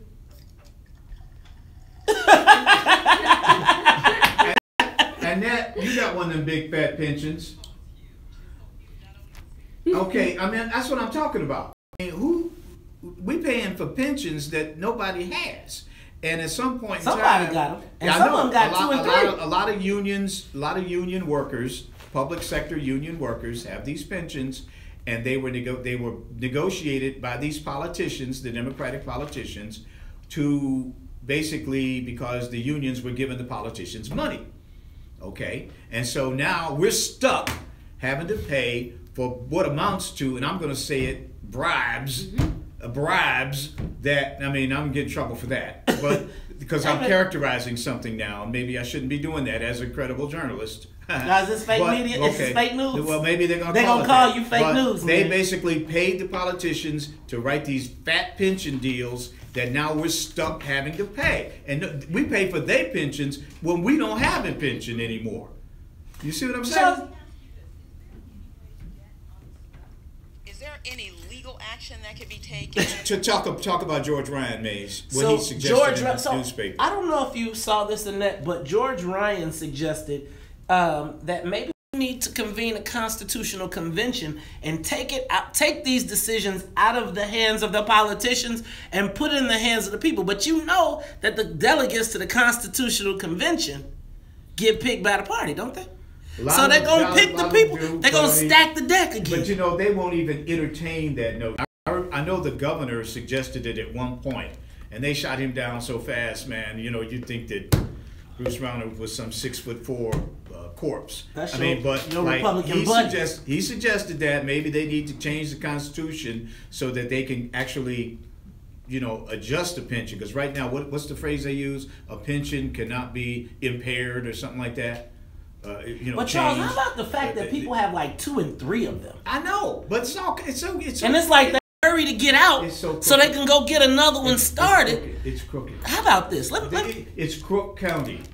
Check this out, That's what they call it, right? I know that. Check this out. The state is in a fiscal crisis, and do you know how?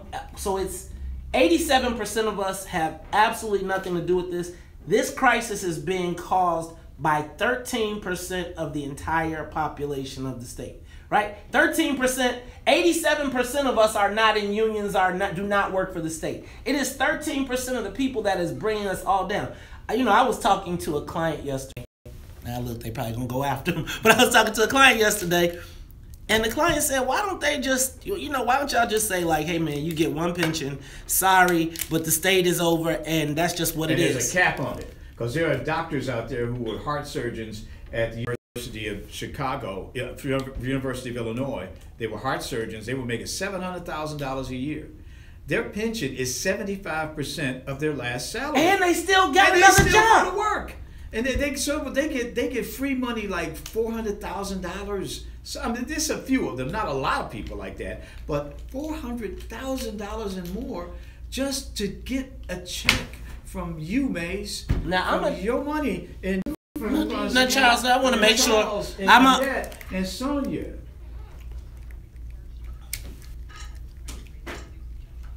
Mm-hmm. And can I take a moment, because I want to send a shout out to my teachers, right, and to our hardcore working black folks who probably don't have 3 and 4 pensions, right? Because when you look at the 2, 3, 4 pensions, a lot of these people pay in, they take it out of their check and they pay into it. So they had some promises made to them. A lot of them are union leaders who got those kind of pensions. They didn't even work. They were at the union hall. But what they do, they go into class or go on on the job one day or so, and that means they qualify now for a pension. Let's go to the live lines. It's amazing. Let's go to the live lines. Mike, you're on the Talk of Chicago. Mike, good morning. Public sector employees, the majority of folks in the black community are not public sector employees, but the black middle class is mostly public sector employees, so they're going to be hit the hardest if the obligation to the pension is not dealt with. I think Governor Ryan would be correct. The only problem is you're still dealing with elections, and elections make delegates. And if those people who are opposed to this type of a payment system don't get out and vote, it don't matter no way. So we back to square one. Thanks, Mike. I appreciate you. See, and he makes a good point too, that the black middle class would not exist were it not for the public sector unions. Now, the trade unions, the building unions, the guys that work on these big skyscrapers downtown that make the big money, we don't get to get in those unions. But the public sector unions, basically created the black middle class. I mean, I'm a product of that. My father worked at the post office. Me too. And so that's why I got to go to college, because of a public sector union. So I ain't mad at them. It's just that the system is out of whack. And the unions in this state are allowed to make political contributions, and they can buy off politicians to vote. Buy and scare. Vote for pension systems that are rigged, that overpay, that are out of balance right now. Charles, it's funny to me because I see people fighting to get extra pensions even to this day. And it is crazy to me to see our elected officials trying to figure out how can they get another pension. How can they get a pension on top of a pension, knowing the state that we're in, at the same time that they're allowing their colleagues to cut the taxes of multiple rich companies downtown? Yo, I don't know how the hell we get out of this mess, because it seems like the people, just the people, are screwed no matter which way. I know how a lot of people are getting out of this mess. They're getting out of this mess. They moving to Texas. They're moving to Tennessee. Speaking of Texas, man, they moving to Texas where a police officer gets off for killing Sandra Bland by promising never to be a police officer. Boy, I tell you, black folks, they figure out a way to win on black folks no matter how it goes. No matter where you go. No matter where you go, we are damned if we just damned if we black. Ladies and gentlemen, you are tuned into the Talk Chicago 1698. And when we come back, Hill Harper, man, they told me he adopted a child as a single man. How you get to do that? Where they do that at? We'll talk about that and much more when we come back. Live from the WVON newsroom. Hey, Michelle, stay as long as you can. All right, y'all. I have been neglecting my audiences. Thank you, Tom. You have not. You've been paying close attention to every single person that pays attention to you. Hey. I can feel the love across the room. No, I'm talking about, wait. See, now what would have been dope is if we could get Hill Harper on Facebook and we could have had him on Facebook Live doing the thing with us. He's the author, the writer. I mean, he acted too.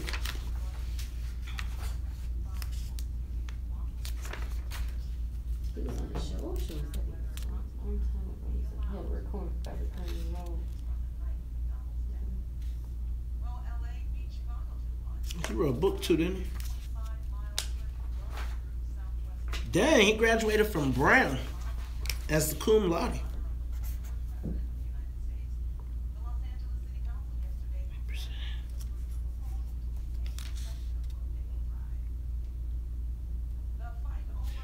I'm going to keep these calls up for a minute because last time I booked Hill, he ran a couple minutes late calling in. Okay, no worries. So. He and President Obama were classmates at Harper Law School. He's a member of Obama's National Finance Committee. You think I'd be bogus if I could ask him, did he ever meet that white girl? You heard me? You have any children? I have 2. 2? Mm-hmm. How old? 10 and 2. You think I'd be bogus if I ask him? What? So it says he and President Obama attended Harvard Law School together. He did? Yeah. You think I'd be bogus? Yeah. Do you think I'd be bogus if I asked him, did he know the white woman he was engaged to before? No, but was y'all chasing white women together? Harvard Law School? Yes.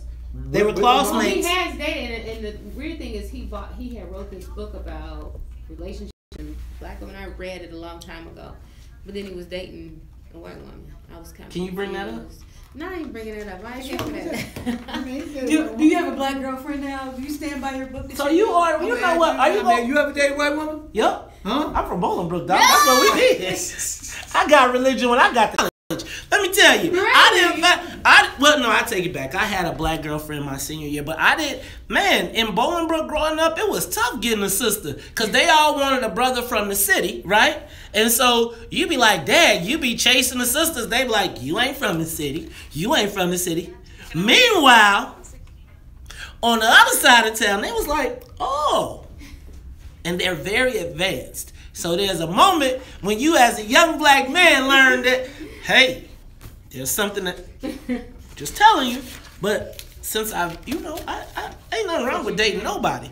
I don't have a problem with dating. I think whoever you fall in love with. Whoever you fall in love with is who you fall in love with. I don't debate that. Like, I think you could date who you want to date and go with who you want to, but there are consequences, right? There are consequences to the choices that you make, whether it's for your kids. What? Huh? I can be a jag right back. Come on, be nice. I'm super nice. So I explained to him that we're going to be talking about, being a single father, adoption, and he's like, okay, well, I got a new skin cream product, and I said, I know, well, we've been promoting. He's like, is it to make you like a new skin cream product? That's for y'all. So then I told him that we'll get to it. But first, we're going to talk about skin cream. Okay, so Charles, I'm going to let you do the... when he goes to skin cream, I'm going to let you go take that. Because, I'm going to be like, is this light skin cream? Woo! I'm going to say Dr. Bonseal want to know, you still with that white lady? No, I'm not. You still... Hey, man, did you adopt a black child?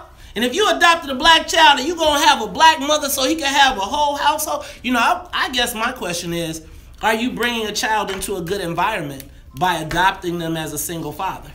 I think that's absolutely a question. Like, how does that help the kid? As our families are breaking, see is white dudes adopting black kids because they want to have these designer babies. Like, who is the lady, the actress that Charlize Theron, and now the little boy is walking around as a little girl, a black girl. Oh my God. Have you seen that? He's in dresses and pink and with the fucking wig on. Yeah. Like, and I always worry about, like, when these white people adopt these black kids, are they treating them like slaves? Get that right. All right. You take, when he go to skin cream, Charles, I'm leaving it to you. I think he's an alpha too.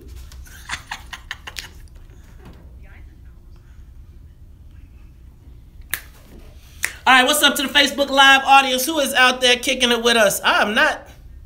Oh, I haven't been getting comments. Okay, I'm sorry. That's what's going on. Okay. Hey, did y'all know Dr. Tiffany Sanders got married? Congratulations, Dr. Sanders, on your wedding and marriage to your new husband. Shout out to Deion Steele. Shout out to D.S. Sanders. Shout out to Big Brother Kane. Shout out to Craig Nash, Jeff Eaton, Shapiro, Nate Williams, Henry Hartsfield, Hotep, my brother, Ungawa, Black Power. See, you want to impress me? You want to impress me? Say Hotep. Say Ungawa, Black Power. This French stuff, that's the master's language. French masters. They are. What up, Jim? What up, Reese Mo? Nick LaRocco, ain't you around the country flying a plane somewhere? Hey, hey, in the middle of the bar, smoking on. Hey, in the middle of the bar. Hey, hey, in the middle of the bar. On the corner of we today, so I've been feeling good today. I'm toe up from the floor up, sipping on some Crown Royal. You are tuned in to the Talk Chicago 1690 AM. I am your host, Maze Jackson. Got my main man, Charles Thomas, in the building. You know what? And we also have Dr. Bonseal Griffin. That's where she gets your smile right. You know, I think I'm going to see Dr. Griffin because I was on TV yesterday and something wasn't right about that smile. So I'm going to have to go on check in. I have to go and check in. Man, you know, I thought the chipped tooth was cool, like with Nas, but yeah, not on national TV. Ladies and gentlemen, you are listening to the Talk of Chicago, and as we try to do all the time, bring you the best guests, the most informative, and talk about some of the issues that are impacting the black community. On the live line, we have someone that I would say that pretty much everyone is familiar with, whether you know him by name or not. You've seen his work. This gentleman has been on everything from CSI to NYPD Blue, ER, The Fresh Prince of Bel-Air, Married with Children, movies, books, all of that. Now he's got a skin cream, and he adopted a new child as a single father. Ladies and gentlemen, join us in welcoming to the WVON Morning Show, Mr. Hill Harper. Hill, how are you this morning? Good morning, Maze, Charles, and Doctor. Good morning. Good morning. Good morning. Now, Hill, you know what? First of all, I was excited when we found out we were going to be talking to you because you do a lot. I think you know one of our good friends here in Chicago, Randy Crumpton, and you may have produced some films with him? Absolutely. You know, Randy asked me to direct a short film that he was producing, and I was happy to do that. And he's just a wonderful guy, and I wish him all the best. And I think he represents the best of Chicago. I know so many wonderful people from Chicago they're conscious. You know, I use the word conscious. Some people use the word woke. They're also hardworking. They're also doing things to make the community better. So I applaud Randy and all the folks in Chicago that are like him. Well, thank you, Hill. And you know, you said you got to connect. Speaking of connections to Chicago, I'm looking at your bio and it says you went to law school with President Obama. Is that true? That's absolutely true. You know, we were classmates, and I went straight from undergrad to grad school. He had gone to Chicago for almost 7 years to do community organizing, and then went to grad school. So he's a little older than me, but we're the same class, and got to be friends there. Now, Hill, I got to ask, were you there with him chasing those white girls too? I can't believe you. I tell you, I never saw evidence of that out of him, and you know, my girlfriend at Harvard Law School was Ethiopian. So, you know, in fact, I ran into her in New York the other day, and she has a couple kids now, and she's like a high-powered lawyer, and she's doing quite well.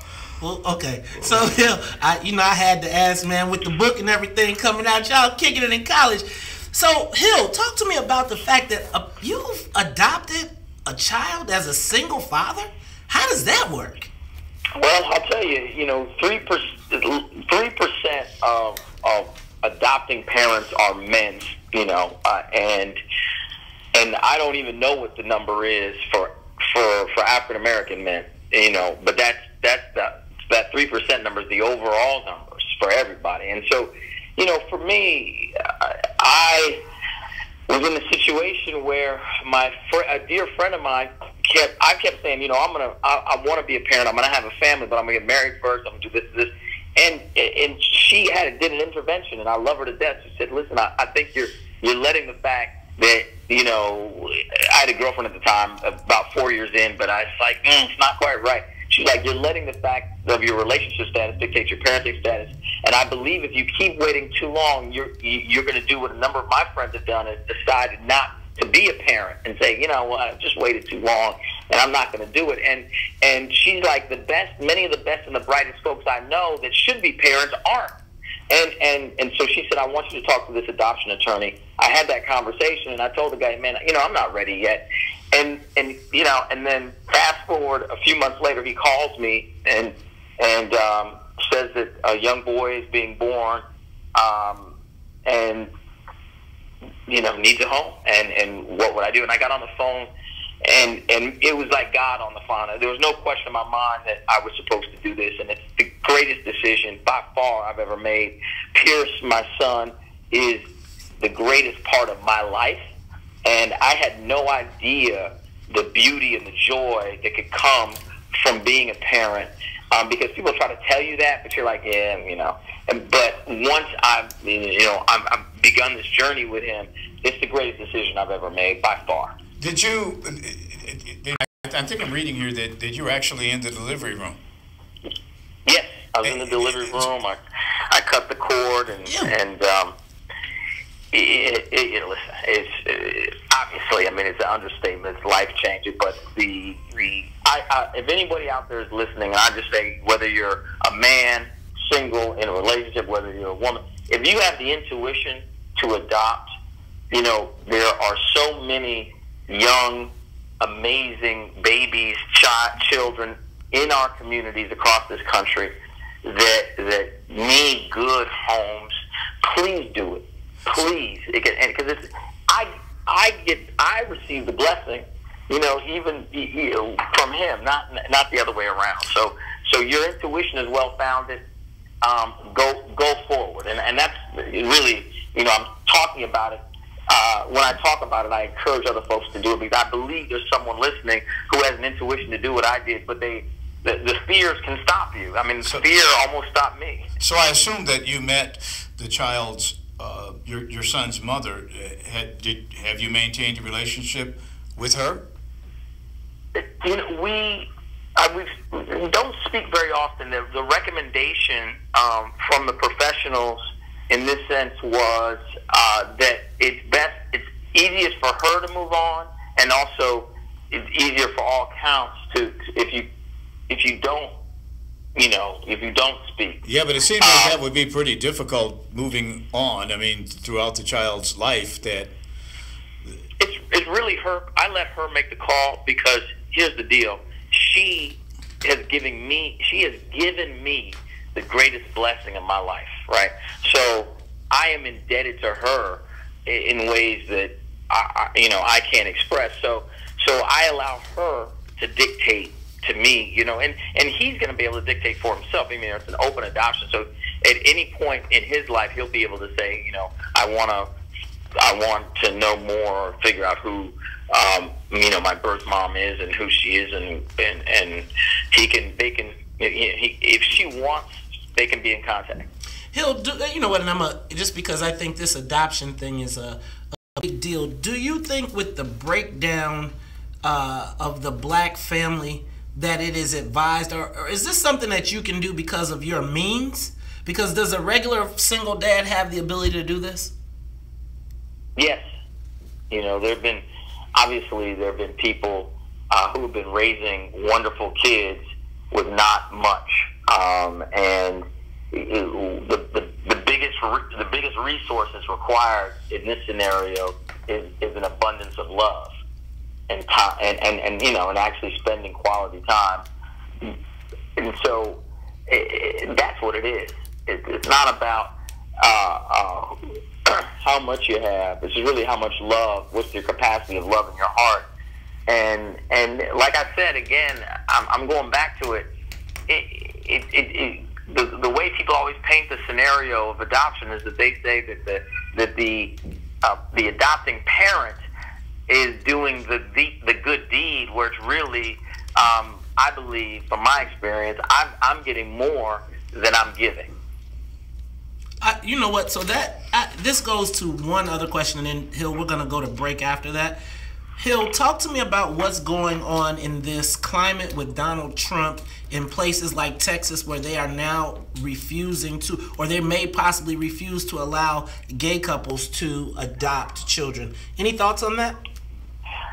Listen, obviously, it goes without saying that there are innumerable critical problems that this climate, this culture that's been created through the election of Trump and all the folks that surround that have created, and to stop an individual or try to stop individuals who want to adopt children and provide a home, no matter who they are, no matter what their sexual orientation is, whether they're single or in relationships or what have you, is asinine and ridiculous. I mean, it without question. But this isn't the first thing that we've seen them do that fits into that category. So we have to continue to do our work, and really, it just goes to show we do so much voter protection work. There's so much voter suppression work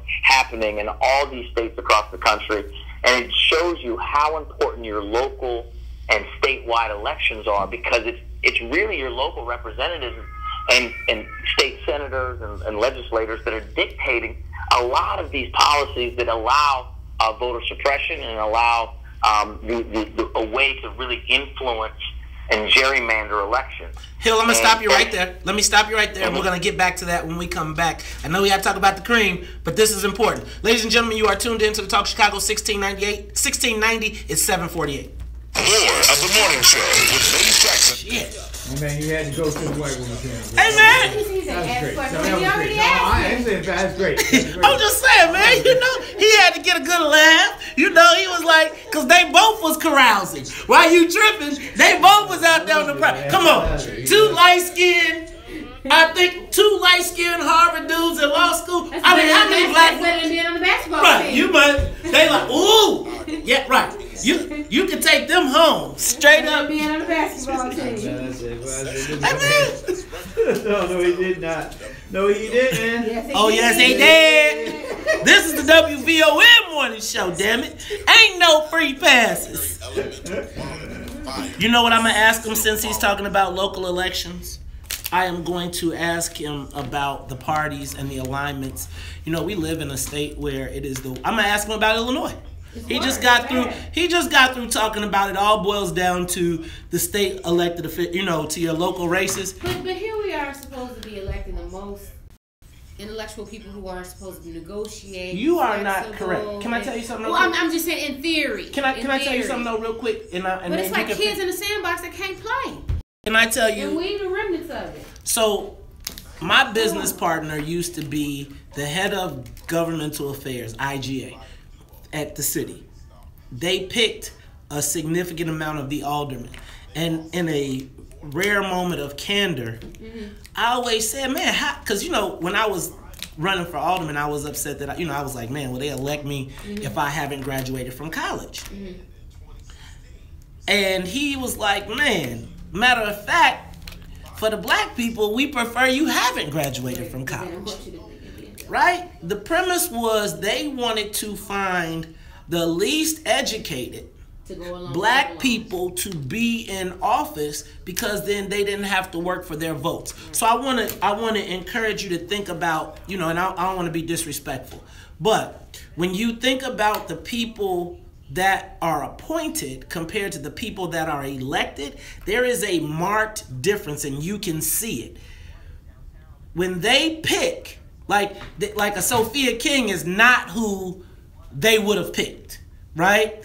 They want to pick people that are less thoughtful. So like when you think about, for instance, Esther Golar, no disrespect, right? Esther was a wonderful lady, beautiful, had compassion for the community. But she wasn't really trying to fight for no economic empowerment of. See, they don't want anybody that's going to ask questions.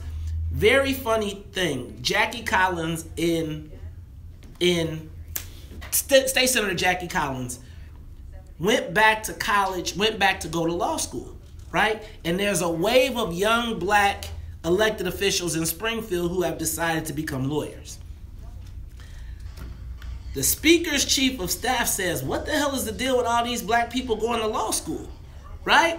Like, and I think it was a moment of clarity for some of the black people in the room, like, well, ain't everybody over here is a lawyer. Why we can't go to law school? Why do you all need to do that? And it is trying to keep us, that's part of what keeps us down.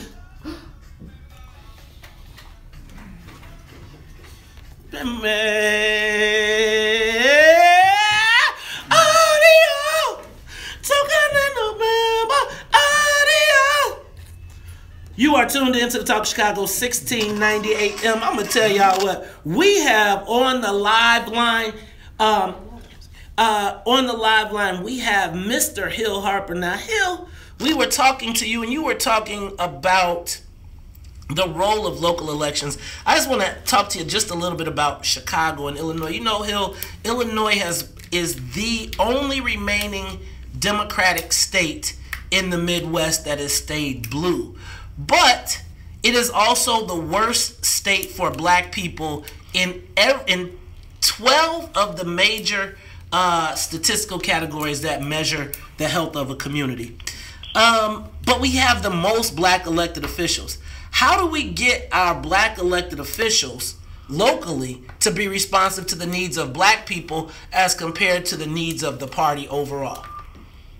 Well, obviously, I think that if you have any individual in a public office that is not being responsive to the community and what the community needs are, then you need new people to run against them and replace those people. You know, obviously, if they're in office and while they're there, you can do your best to hold them accountable. But the best way to hold someone accountable is to replace them, and that's why I encourage as many people out there to run for office.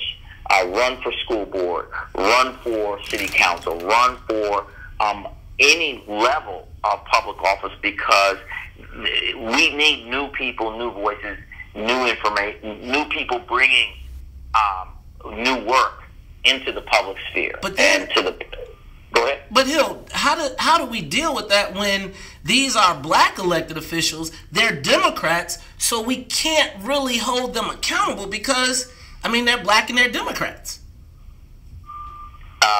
Yes, you can hold them accountable. I mean, the public officials are employees of the people, right? They work for you and me. And therefore, since they are your employee, we as the people need to dictate to them what type of work we want them to do. You ain't been in Illinois, have you?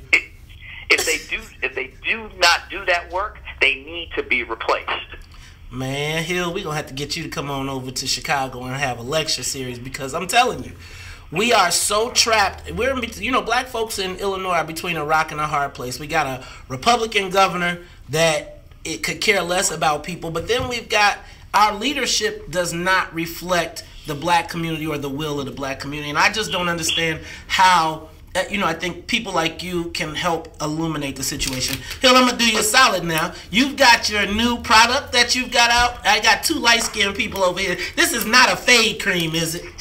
It's not. Well, it's not a cream per se. Okay. It's a company. I started a company that's about providing jobs and providing a great product. And in 2010, I was diagnosed with thyroid cancer, and President Obama appointed me to the President's Cancer Panel after my surgery to make recommendations to the White House around cancer.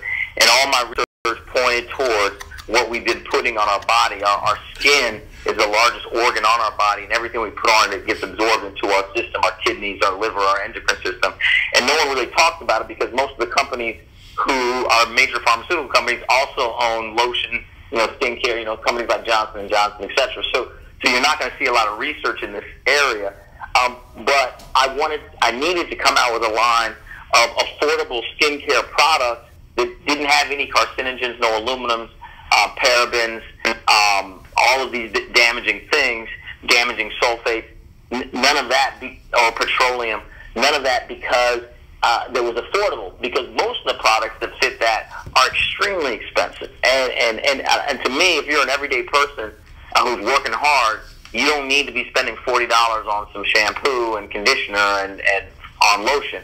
You need to have affordable products. So I started this company called BeTheArchitect.com because in all my books I say that we are the active architects of our own life. So BeTheArchitect.com is the company, and what I spent 2 years with scientists developing and formulating premium skincare products, and I'm able, since I own the manufacturing of the company and own the manufacturing site, I'm able to provide it at an affordable price. So I encourage folks. It's very disruptive because you can only buy it through the website. That's how I keep the cost down. And at BeTheArchitect.com is the site. And I encourage folks, for your health, the health of you and your family, stop buying these products that have aluminums and sulfates and parabens and petroleum. You know. Wait, brother. Matt, let me just be clear. I have an ash problem. Yeah, man. You look like you been frying chicken this morning. What's up? I have an ash problem. Real talk. As a black man, I get ashy quick, right? And so oftentimes I try to go to these products, but they can never do the work that Vaseline does, right? That's not true. I use Vaseline. Why don't you try some Mazola? Go ahead. Vaseline is a petroleum jelly, which is a byproduct. Petroleum is a byproduct of oil, obviously, and oil is good for a car engine, but it's not good for your engine and your body, and you absorb that into your system. What takes care of ash is oil, right? But it has to be a healthy plant-derived oil, and so therefore, what we use as our proprietary oil is baobab oil, which is from the baobab tree from Africa, which it's in Zimbabwe, Malawi, northern Nigeria. It's an incredible seed, and it's an incredible tree. They call it the tree of life in Africa. And so it has all of these properties that are great for people with melanin in their skin. And that's our oil. So that's the oil you need to be using, not petroleum jelly or byproduct of petroleum, right? And so you got to just educate yourself a little bit, because I agree with you. I don't want you to be ashy either. But thank you, brother. You got to use the right oil. Okay, so Hill, tell people, we're running out of time. Tell them how they can find your products. Please go. BeTheArchitect.com is the website. BeThe, and y'all who are spelling challenged, there is no K in architect. This is all traditional. BeTheArchitect.com, and go on, check it out. And order products. You can order them as gifts. You know, you can subscribe and get a delivery. And I can't tell you how great these products are. The line for women is called Joie, which is J-U-A, which means sun in Swahili. And the line for men is called H2L, which is just a play on my name. I got 2 H's and 2 L's in my name. So the men's line is H2L, the women's line is Joie. Ladies and gentlemen, Hill Harper. Hill, I'm going to order some, but man, if I'm ashy at the end, I'm going to come see you. Ladies and gentlemen, money back guarantee. Money back guarantee. Ladies and gentlemen, Hill Harper. When we come back, MC Lyte's Revenge. She's going to get Charles, y'all. It's on and popping on the Talk of Chicago, 1690 AM. The Talk of Chicago. What time is she on? You look a little nervous. She back right after yoga. Right after yoga? That was Dr. Bonsil Griffin honking the horn. Sorry, allergy season is in. Man, I thought you was making fried chicken for breakfast, man. Charles, you came in here looking all ashy, man. You ready? You look like you want to start? You want to start? Man, you look Let like me know if you want to start. Because he said the product was for you. Fried chicken, man. Charles, he said the product really for you because you need melanin. But it's something that you probably could give it a try, man. In fact, I got your first bottle. I got your first bottle, man. $7. I got your first bottle, no problem, right man. Dr. Bonsil, why you ain't asking about this white woman? You had already asked him. You already clarified that question. You already clarified it, so I didn't have to. Why be redundant? Every morning, huh? Every morning you get a jolt of maize, huh? Maize is too much, boy. Maize, hey man, what about your white woman? Was you with your white woman? Right. He had to be honest, because some white woman he had to denied it. She would have called up the People magazine like, he a You lie. didn't ask your brother that. Yep, Did he you? sure did. I thought we talked about that. He did. He sure did. Well, at least he answered honestly. He didn't try to deny it. He didn't deny it. He answered. He answered it. My man Maze, boy. Yeah, it's only one, right? Only one. Y'all can just get up early in the morning and do this every day? Oh, yeah. Every day. Every day. Well, the good thing is at least you have the rest of the day to do whatever you need to do. You know, I do, but I have so much going on that, you know, I'm busy. I go home, and by the time it gets to be about 7 o'clock at night, I'm going, hey, baby, I got to go to bed. Yeah, because I got to get up in the morning. So I get about 3, so I start reading, try to catch up on what's going on. So I leave the house about 5, but I just cannot get up in the shower and leave. Yeah. I got to get up and get a cup of coffee. That's how I'm the type I can get up, shower, and get out. My mom and my husband, they have to. I can get in and out of the house probably in about under 30 minutes. It takes my mom and husband just an hour and a half. So what? I don't like to get up and get out of the house. Huh? To get up and get out of the house. Man, it take me 20 minutes. I said me 20 30. I can't do that. I gotta sit down, get my computer out, read what's going on in the world, get me a cup of coffee. My alarm got chill. Me up at 5. Nah, for me, I get up. I gotta have a date with the throne. After I watch the throne, hit the shower, got my clothes all laid out the night before. I can get dressed in the dark, brother. Get out there. And now with this, I just put on jeans and a t-shirt, some socks and shoes, hop in the car, I'm on. Hit my app on the way, so my coffee is waiting for me when I get there. Got my $2, and then I'm in this chair by a quarter till. And then that's when I get all my stuff. So y'all don't get here till like maybe 20 after, which gives me like 45 minutes of my own just pure time to do whatever. Now, like last night though, my whole system was off. Cause I promise you, how many bottles? 16. So how many glasses did you have? Cause it's 4 glasses to a bottle. So how many bottles did you have? I had a glass out of every bottle. God. No, I'm telling you, it was. Right. Do you understand? No, let me tell Wine you. Is, oh God. And I am not a red or red. White. Okay, so you're drinking reds all night. That's even worse because of all the tannins inside. I don't know nothing about wine, and I'm not a wine drinker at all. Wine does me. Yeah, does the me. Tannins, you know, it's the tannins in the wine. The color, so the red wine has what they call tannins. So all I know is filtered out, but that's what usually gets you drunk and wasted. Wine to me, does me worse than alcohol. It does. That me too. Me too. Like I could drink tequila all night. Yes. I drink wine. You like, who is this broad? Yeah. Right? Because I be like, woo. Because of the tannins. It's crazy. Last night though, and it's like this guy, like Paulo. I mean, like they are like stupid, like just stupid, right? And so he would have done if I would not have got up. We'd have been drinking for another 2 hours. Like, imagine we went from lunch, sat through the cleanup, still drinking, dinner starts, right? So you gotta eat to get sober. Man, bro, sis, I don't know. I'm gonna tell you. Thank God for Uber, and thank God that the Uber driver was not in the mood to take advantage of me. Because I'm telling you, I staggered to I got the Uber, I got in the car. I don't remember the ride home. I remember getting out of the car. Be glad you even able to input your correct address for the Uber. I had to do it 3 times. Oh, damn. My fingers wouldn't hit them twos. But I'll get out the car, and my neighbors are having a party because we got like a little gated community, so everybody out there partying. And I'm just walking like a zombie. And you know how you see like the like the guy in Get Out.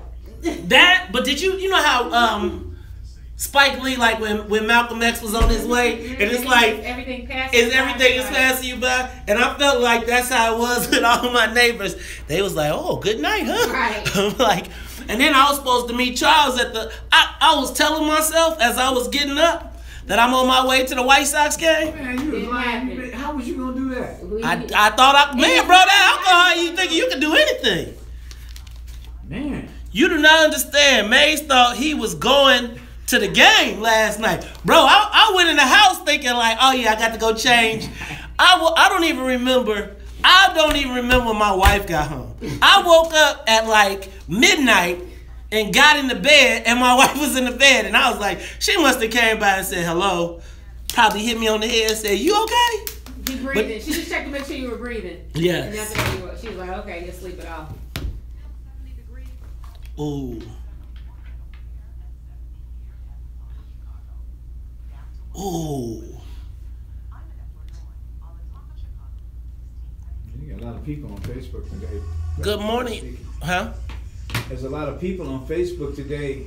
And YouTube too. Considering. Facebook and YouTube are juking right now.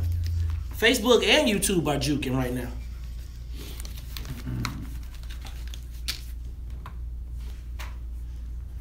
See, Dr. Bonsil, you with us? Yoga. Get you a camera. Hey, hey, hey. Let your booty do the yoga. Look at that, Charles.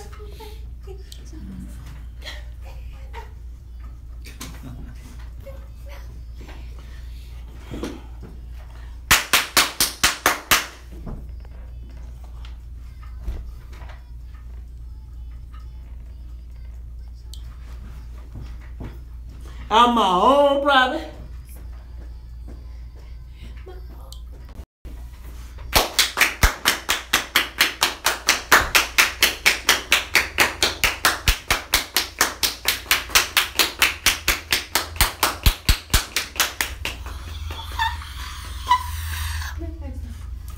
Baby, bend over. Baby, bend over. Baby, bend over. Let me see you do the yoga. Baby, bend over. Baby, bend over. Baby, bend over. Let me smoothie do the yoga.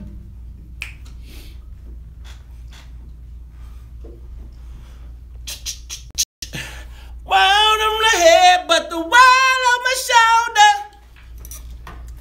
Do what I'm supposed to. Don't you know me show ya? You are too.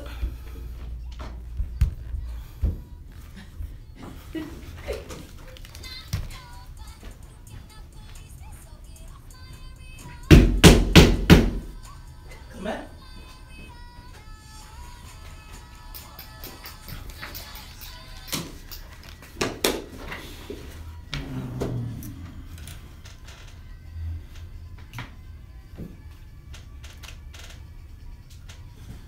You are tuned in to Talk Chicago 1690 AM. I am your host, Maze Jackson. Got my main man, Charles Thomas, in the studio.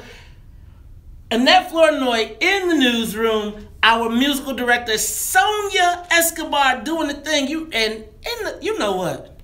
Dr. Bonsil Griffin in the building. Now, y'all know what? I had a yoga partner in the room. You know what? Dr. Bonsil, that's a good song, right? Yeah. Tell Charles he can't just be doing yoga. See, Charles be doing yoga from the waist down. He be under the table. You gotta shake, clap, clap. Yeah. What was that? You don't sound too energetic, like, yeah. He's still trying to find the media, man. He's still trying to find the media. The real media. Ladies and gentlemen, you are tuned in to the Talk Chicago 1690 AM. I am your host, Maze Jackson. Coming up, we are waiting for MC Lyte to call in. But in the meantime, Charles, I want to go backwards in time because I think you keep scooting out of this question. What? Whose side are you on in the budget mess? That is the social media question of the day. Dr. Bonsil, whose side are you on? The people. Nah, you see, there you go. You're not from Illinois. I want a solution that will benefit the residents of Illinois. For the tax dollars that we pay, I want to see a return for us. I want to see people stop feeling the need to leave Illinois. I mean, because that seems to be people are voting with their feet. They're getting out of here. I want to see both sides come together, stop acting like little babies, blaming each other, and think of people. So come to a conclusion, and let's get everybody back on track. I'm going to take a page out of Charles Thomas's book. So I have asked you all a question, and it has been 2 minutes and 5 seconds, and you still have not answered the question. I want to be on either side. I think both of them are, you know, like my mother always say, wrong is wrong. Which side of wrong do you want to be on? I don't want to be on either side. Do y'all think, though, that there's a Democrat? I mean, I see all the damage that Mike Madigan and the Democrats have done in Illinois. I see it. It's there. I can't support that. But then I see the Republicans led by the governor, who do nothing. They make no overtures. They do nothing to try to reach out to the black community. So we're kind of stuck in the middle here with nowhere to go except to ourselves and begin supporting ourselves, because you're lost.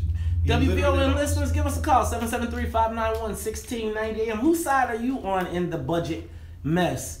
You know, both of my people in the studio today, I still don't know if I got an answer out of either one of them. So should I go to 3 minutes? You know what, babe? You didn't give us a choice. With these people, you didn't give us a choice. Very few. You know, we give us a choice. It's like you want to cut off your right hand or your left hand, not have any hands. Let me ask you a question. You know, so I was on, look at this shameless plug. I was on CNN yesterday, which made me say I've got to go see Dr. Bonseal Griffin. 358-4350, 1040 East 47th Street, academic specialist. And I tried to tell the host that I don't believe, at this point, I don't think anybody wins. I don't think, even if they fix this and we have now reached a point of diminishing returns in the state of Illinois. We're all going to get socked with a tax increase. Yeah. It's going to be more money out of our check. Yeah. We're going to have less money. We're going to get more stuff, right? We're going to have less money to pay all these other taxes that Preckwinkle and Romney Emanuel have dropped on us in the last 7 years. Well, apparently, guys, we may be in for a reprieve today, because there is they have taken, the sugar industry has taken this pop tax to court today, and so there will be a ruling by a judge on that today. Hopefully the judge will side with the people. You know what? I'm starting to think maybe we should be smart enough to tie these things to elections, right? So if we were smart, right? So here's what I think. I think we should, every issue that we care about, we should find out who the judge is, when they run, and make sure that we highlight whether they were favorable or not. Because here's what happens. They count on us to forget, right? Or they count on us, they want to get in that long list of names, and you just say, I don't know, that name sounds like. Give you some credit. Or you go buy the ticket that they give you when you walk in to the poll place of vote this way, vote that way. I'm going to give my man Mays Jackson some credit, because you did have the What's in It for the Black People Voters Guide. Well, Charles, I'm going to tell you. I'm telling you, my brother, that was a valuable piece of information that you put out there last time. Well, that's why I love you, brother. Thank you, brother. You know what, Charles? It is my duty now, I believe, to continue to publish that, and I think it's going to be awesome having a brother like you who can provide a lot more insight. You know, the What's in It for the Black People Voters Guide, the premise was, you know, we re-elect all of the same people that we're protesting. And so we decided to put out the guide. And, you know, we were not able to get a judge, but I will tell you that it was impactful. I was at a political fundraiser the other day, and a lady stopped me and said, oh, my God, the What's in It for the Black People Voters Guide helped me so much, and I shared it with my friends. We have to have our own source of information when it comes to voting. And, you know, because oftentimes they just give us a list. Is coming. The Chicago Drum.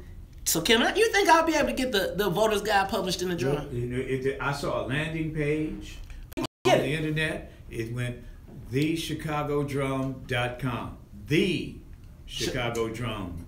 Hey Charles, I'm gonna tell everybody, go check that out. Thechicagodrum.com, because guess what, y'all? It's a landing page now. It's something on there, but it's gonna grow. And grow with us, please, because that is how we're gonna change the narrative. Now, Charles, are you change the paradigm? Charles, will the Drum be out at the Taste of WVON? Because I know El DeBarge is going to be there. Really? See, look at that. Look, I'm protesting all these. Use my vacation and participate. You know me. I want to see the bishop. The bishop. Oh, hell to the no. You got that, Sonya? We want to hear some hell to the no. Bishop Bullwinkle. You know what else? Now, I don't know if you remember Youth Edition. Youth Edition has changed their name to the Kinsmen, and they'll be out there. And I'm going to tell you, Youth Edition, they get it in, boy. They get it in. The Broken Arrow Riding Club will be out there. I'm telling you, this Taste of WVO, this is what I think we need to do, Charles. I think we need to have so many people at the Taste of WVON that 87th Street gets blocked.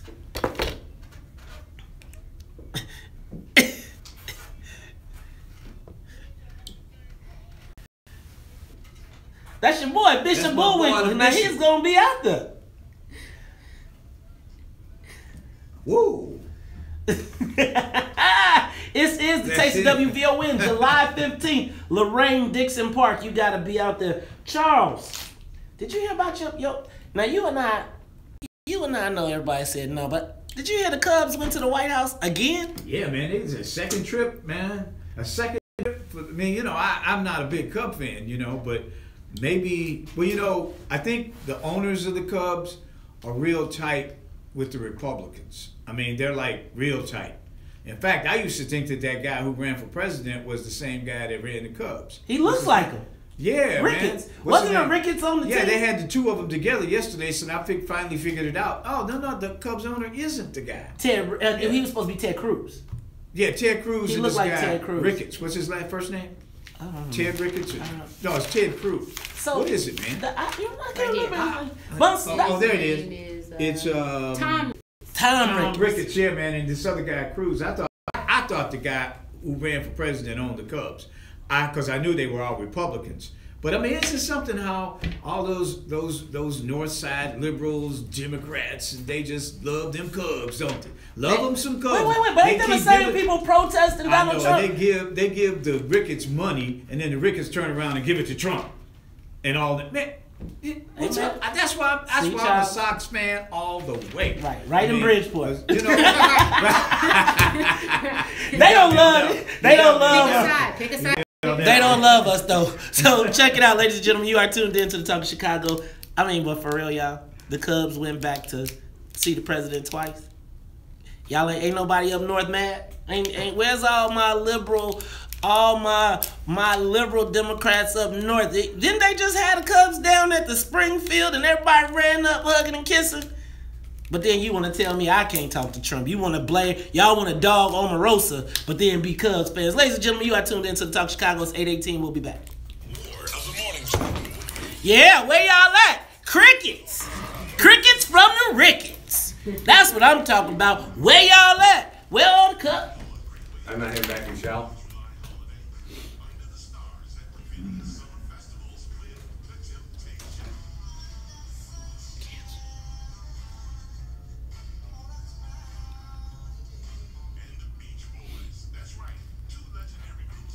Y'all got the camera. Don't give them no dead air. They talking to you. Oh, we got the camera? Charles, respond to some of them comments on your team. So you're going to be at the Taste of WVON?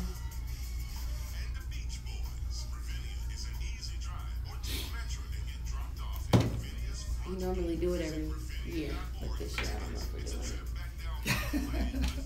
it. No, because we're vacation, but I may have to reschedule my vacation now. Because Elder Barge is gonna be there. I want to see Elder Barge. Oh, Elder Barge, if he's out, you know, he's been with the rehab and everything. Right, but then he go right back in. He can fall off the wagon. But you know, we got 2 weeks. No. Keep him playing for 2 weeks. I want to hear all this love. Please. Is waiting for you. That's my favorite song. Please. I may have to reroute my vacation. Yeah, man, we're trying to keep Elder Barge straight. Please, we gotta keep him clean. Keep him clean for 2 weeks. Get him in, get him out here. Yeah, you better keep him. You better give him the good dope and make sure he can perform. Man, at this point, he sounded good on the BET Awards, though. Elder Barge. I've seen Elder. Let me just be clear that regardless of what off the field issues are, whenever I've seen him perform, that dude take it there. Why not forget he performed at the at E2. I never saw many Puerto Ricans. Man, I fell in love off this song. I had some problems. I was in 3rd and 4th grade when that came out. What? All This Love when Elder Barge came out. Oh, damn. Everybody now listen to some preachers. Y'all hear some preachers. Did you hear some preachers? Oh, that's a funny song, man.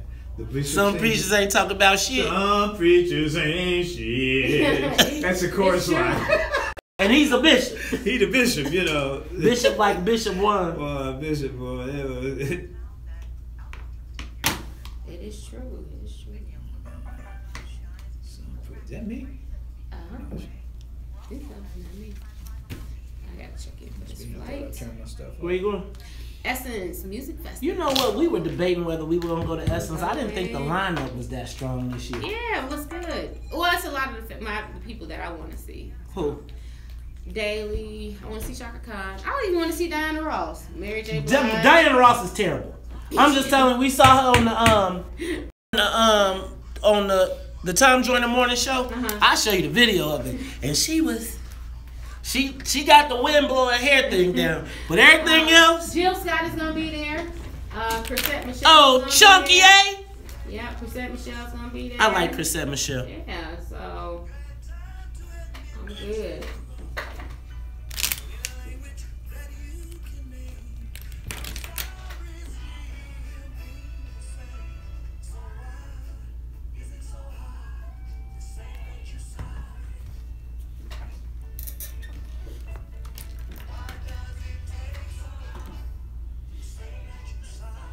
You are tuned into the Top of Chicago, 1690 AM. I am your host, Maze Jackson. My main man, Charles Thomas, in the building. Also, Dr. Bonseal Griffin. How come it takes so long? Why can't our legislators just tell us they sorry and get the work done?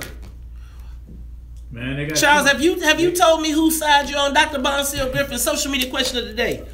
Whose side are you in the budget crisis? You know, because I'm going to tell you, when they come home, I'm telling you, all of these legislators come home, budget or not, they're going to be, it's his fault. It's his fault. And then they're going to say it's Brown's fault. Ronald going to say it's the Democrats, and they're going to say it's Madigan. It's going to be all these names. And all the while, black folks getting screwed over. Yeah. You know, I am telling you, I'm so tired of the pain and suffering of black people being the leverage on which we are traded, right? I said, yeah, that's true. They use the social programs as the hook. They use that as the hook. Like black people don't pay property taxes. Right. Y'all don't pay no property taxes. We don't care about economics. All we care about is getting that free stuff. Yeah. Cheese. It's a free government cheese. That's all they care about. I mean, that's what they say we care about. At least I think they told us we care about police, jails, hospitals. Yeah, but all that stuff. You know, we don't care about economics. We don't care about business. We don't care about property taxes. Yes, we do. You ain't no business. Yes, we do. And we pay taxes on those business. A lot of taxes. That is not part of the narrative. That is in no way, shape, or form. In the black narrative, there is no discussion of economics. Oh, there was a hearing yesterday. There was a hearing yesterday in Springfield by the person who won't return your call. You know, I saw her on TV last night. She did an 8-second soundbite with Channel 2, and they basically asked her if she thought there was going to be a budget, and she said, "I'm hoping there will be," and that's it. That's all she did. What about the black people? We're talking about Senator Kim Lyte, who is the chairperson of the Legislative Black Caucus. I mean, she's the top. She's the HNIC of the black lawmakers, and she won't be on this show. She won't answer my texts to come on this show, but she did do an 8-second soundbite with Derek Blakely at CBS. You know, one of the only black reporters now. We got to get him on the show, by the way. Well, let's get Derek on the show. Let's get all up. I'm gonna tell y'all what's up. What's in it for the black people? What's in it for the black people down there? Right. What's in it for the black people now, Charles? So you hear about they had a hearing yesterday though to hold the governor accountable for minority contracting or for lack of minority contracting. The governor's gonna be contracting. So basically, So basically, yesterday. See, here's what's happening, Charles, and I'm gonna explain this to our listening audience. So, Charles, I don't know if you know, but we are really moving the needle. We're really starting to put pressure. The WVON listening audience is woke, and now they're taking action. Mm-hmm. And so one of the things that we keep talking about is economics. We've talked about the abysmal rate of business for black folks in the state. Now, mind you, the people that held the hearing yesterday voted to put the bills and the laws and enact them, but now they are going to hold the governor accountable for one contract when black people do less than 1% of the business in the state of Illinois. And he only got there like, what, 28 months, 29 months ago? Charles, I mean, this has been going on for... Charles, how about this? Since the 15th. Hold the hearing on why it's only 7 black contractors doing $320,000 worth of business at Chicago State University. Why don't you hold that hearing? Don't hold the hearing about the computer system when, you know, it's like, Charles, I'm so frustrated with the fact that we keep, like, the stuntery of it all. The stuntery of it all. It's always something, because I'm going to tell you, we're going to see a press release or a press note or something that says that our leader stood up and took Governor Rauner on for giving no minority contracts. Meanwhile, can't no black folks work nowhere else. Look at the other, check this out. My good buddy, Malcolm Weems, put together a program when he was at CMS to ensure that black people got to participate. Do you know? And Governor Quinn pushed him out. Yeah, go ahead, Malcolm, because that's when he thought he needed a black lieutenant governor. And then when it changed up on him, do you know that Malcolm trying to get black people business, he was checked like an old white man. He's the head of the department. An old white man said, "You're meddling in our business too much." They put in a whole new layer of government called chief procurement officers to take the control of the contracting out of the hands of the black directors and put it back in the hands of white men to distribute the contracts. Did Rauner do that? No, Rauner? No, Rauner didn't do that. Rauner wasn't even an officer, was he? He wasn't an officer. Rauner wasn't even He wasn't even a twinkle in his daddy's eye. Charles, black people have systemically been cut out of the business. They will show you, they'll point to Jim Reynolds. They'll say, oh, well, he got the bond work. How many black people you know? How many black bond traders are there in the world, right? When I look at these, when you talk about these construction projects. And you know, Jim Reynolds was a creation of Emil Jones, Sr. Okay, right? I give you that. You know, yeah. I mean, that was the last time there was anybody really on the table.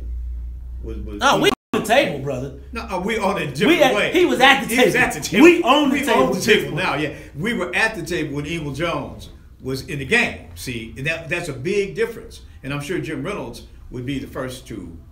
Yeah, I mean, I think that's awesome that our president did that. But President Jones did that. But it's funny, you know, Charles. How about this? Did you know that we could have had another black president of the Illinois Senate? Absolutely, I know that. But guess what? It's some of the same people who we talking about right now who voted against the brother and teamed up with the white boy to take us out. They were going to do the brother Claiborne from down. Brother Claiborne was going to be the. And they gave him the shaft, and a lot of these black politicians. But the black people gave him the shaft. It was black members of the Senate that took us out.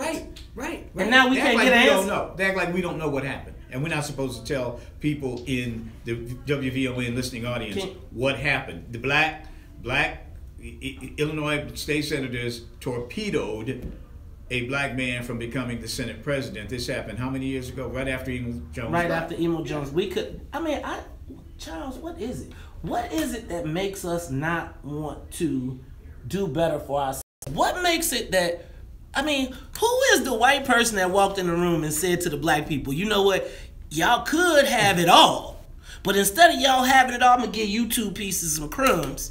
And actually, 2 of the people that did it was in this office, was right here in this studio. Really? Ladies and gentlemen, you are tuned into the Talk of Chicago. Ooh, look at the call line. The moment we've been waiting for, the moment of truth. When we come back, MC Lyte. And you know what? I think we got some things we need to get settled. Ladies and gentlemen, you are tuned into the Talk of Chicago 1690. When we come back, we will talk to MC Lyte and Lynn Richardson. And I think, Charles, she got something she want to tell you. We'll be back. Live from the WVON newsroom, here's our... Y'all, hold on. Y'all got the camera. I'm going to give y'all the camera. Dr. Bond said, you better do you some commercials, too. Because these, you get a lot of these. Shameless plugs. Shameless plug. Shameless plug time. Maybe I need a discount, though. See, black people always want discounts, but they don't realize you got to run a business. This is Dr. Griffin Barres here, live at the WVON studios. Always a pleasure. Come see us. Ivory Dental Specialists, 1040 East 47th Street. 773-358-4350, or Griffin Orthodontics, 773-239-7696. All black owned. We employ our own, and we will guarantee you up-to-date, great, wonderful, long-lasting results. Was that good for a shameless plug?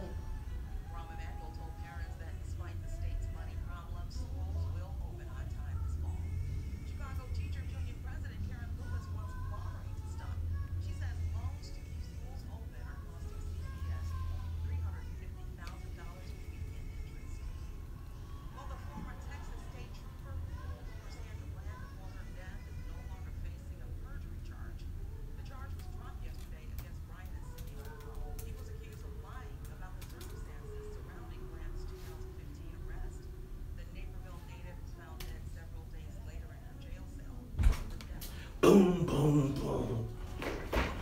Woo! Oh! Oh, we can comment on this. I forgot. Yeah. Hey, see if we can get somebody to come in on Facebook.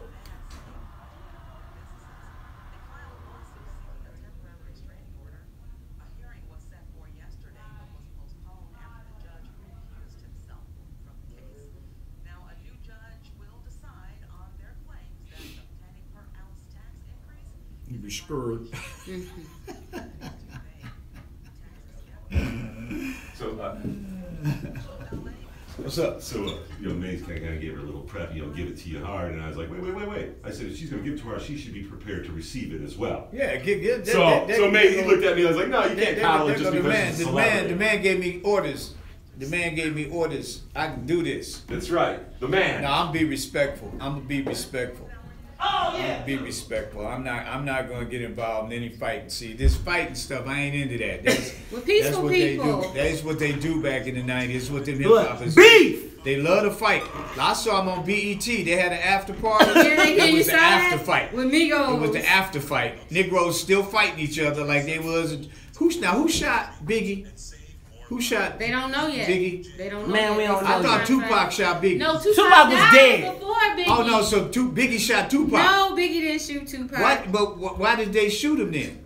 Why did they shoot him? It's because they was talking. I gotta go crazy see like the movie, man. You do. It was a good movie. I Well, gotta it go was see not the really. movie. I mean, I'm gonna say it wasn't a good movie. But I gotta It go looked like see an it because I extended gotta find movie. out why Biggie shot Tupac. Biggie didn't shoot Tupac. Who shot Tupac? Suge had Tupac shot. Oh, Suge. Now who's Suge? Oh, he's the big Negro with the bald head who's a gangster, who was locked up. He was locked up, right? Adrian. These are all great role models. Adrian saved your daddy. These are all role models that I have to remember that, we want to, like, these are models, these are people that I just don't know. I don't know. Y'all gotta help me. I'm trying to learn. Them being role models? Yeah. I don't teach my kids to follow. I teach my kids to be role models. Right, I don't think MC Lyte is a role model. Well, like, that was who my role model was. He was North and Honest. Okay. So my mother was like, no, you model yourself But after him. what is the place that Biggie holds in history? Give me the history. I think it's just a dream deferred. I think that Biggie represented the potential, a tremendous amount of potential. Actually, he did. Now is Suge locked up now? Yeah. Suge is locked up. And he ran over somebody with a car. Twice. He ran over somebody with a car. So he backed him up. He shot Biggie, or had Biggie shot. Well, that you know hasn't been confirmed. That's still conspiracy theory. He had Biggie shot. We not back. We're not back. I just want to make sure I'm ready. What's up, YouTube? Yeah, where y'all at? It's alleged. It's not even alleged. MC Lyte is ready. She's on the call. Street. It's street. Yeah. Street talk. Yeah. Okay. I missed it all that. I just missed it. I missed it. I mean, now Biggie and MC Lyte were two different eras, I'm being told. Yes. Because MC Lyte was like in the 80s. MC Lyte was an originator. I remember that. Right after Big Daddy. She was out there with Big Daddy Kane, right? Yeah. And you had Roxanne Shante, then you had now, who her, was the Queen Fat Latifah. Boys? Who were the Fat Boys? There's the three guys, the real big guys. Are they dead now? The one light skin and the two Two dark of them. skin. I think two of them Are they dead? Two of them. The Fat Boys? Two. Are they dead? From obesity. Yeah. Two of them Three dead. of them. They ate themselves to death. Is that what happened? So now he want to do. No, I'm serious, man. I don't know. We back, y'all. We back. I don't know. I mean, y'all got to keep me up on this because I missed a lot of history and obvious things I don't know. Huh? there are things I don't know. Clearly. That I used to hear these songs coming out of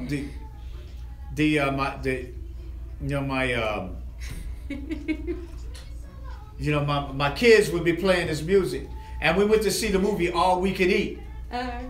Was MC Lyte in All We Could Eat? You are tuned in to Talk Chicago 1690 AM. I am your host, Maze Jackson. Got my main man, Charles Thomas, in the building, as well as Dr. Bonseal Griffin. Hey. Now, ladies and gentlemen, I want to remind you that tomorrow is the deadline. Are you interested in being a commentator? I got something to say. Since I took over the morning show, they are kicking me out of my spot as a commentator, but I think, I had the hot spot. So if you are interested in being one of the commentators, please write your commentary, 275 words or less. Then you can YouTube it to us, or you can send it to us via email, via MP3 to WVON, commentator at WVON.com. Now, I think Amisha Cross is trying to get the spot, but Maya Seals you want to piss some people off. Maya, we might have to put Maya. Maya piss you off. With a smile, she does it. With a smile. No, she's the bomb dropper. You can't say she pisses people off. She drops the bomb. Well, speaking of pissing people off, ladies and gentlemen, I do not know if you all heard the last time. Now, I say this. I'm excited to be talking to what I consider an icon in the hip-hop community, MC Lyte. Now, the last time we had MC Lyte on here, Uncle Charles got his name, Uncle Charles the Stepdaddy. Cause you seem to not. Look, I'm gonna be perfectly honest. I don't know what I'm talking about. And you learned a lesson. I just heard stuff when I was raising my 2 teenage children back in the day, and I heard stuff and I reacted, and I just reacted as a parent, and I didn't mean any offense to anyone. Is that an apology? No, it's not an apology. You gotta apologize. No, it's not an apology, because I think I'm speaking generationally about people who heard stuff that they didn't understand. Ladies and gentlemen, on the live line, I am happy and excited to have hip-hop icon, that's right, icon, I said it, MC Lyte and her manager, Lynn Richardson. Lyte, welcome back to the Talk of Chicago. Good morning. Good morning, Miss Lyte. Good morning, Miss Lyte. Ms. Lyte, good morning. So, first of all, MC Lyte, I want to thank you for coming back. I wasn't sure if we were going to be able to get you back, but I will tell you that that was probably one of our most viewed shows, and afterwards, Brother Thomas may have gotten, I think even his own daughter had to put him back and get him in check. So I want to just have the opportunity to talk to you and really reset our relationship. Talk to us about what you got going on, Lyte. We're coming off the show, the BET Awards, where our voice, I think this is the 10th year, I know. This was the 10th year anniversary for MC Lyte's involvement as the announcer of the BET Awards. There was a lot of excitement twirled around there. Did a lot of activations during the BETX that happens here in Los Angeles, so it was a great weekend. Coming down for that and heading over to New Orleans for the Essence Music Fest. So, Lyte, talk to us about the transition of your career. You started out as a rapper. I would say that one of the #1 female rappers, and you have been able to extend your career into another life. Talk to us about how you were able to transcend, because so many artists are not able to do that. Well, I think, thank you very much for that acknowledgement. I think it takes, going after your dreams and having, really believing in yourself. Because I think when I realized, more than a decade or two ago, that it had to be, my career had to be based more on celebrity and personality than it did a hit song. I remember a previous manager saying to me, we need to build your career so that it's not, it doesn't have to be determined by a hit song on the radio. And so with that in mind, I always felt like I wanted to do other things. hence VO, acting, speaking. And then when, Lynn Richardson, Chicago's own, came into my life as management and team leader of the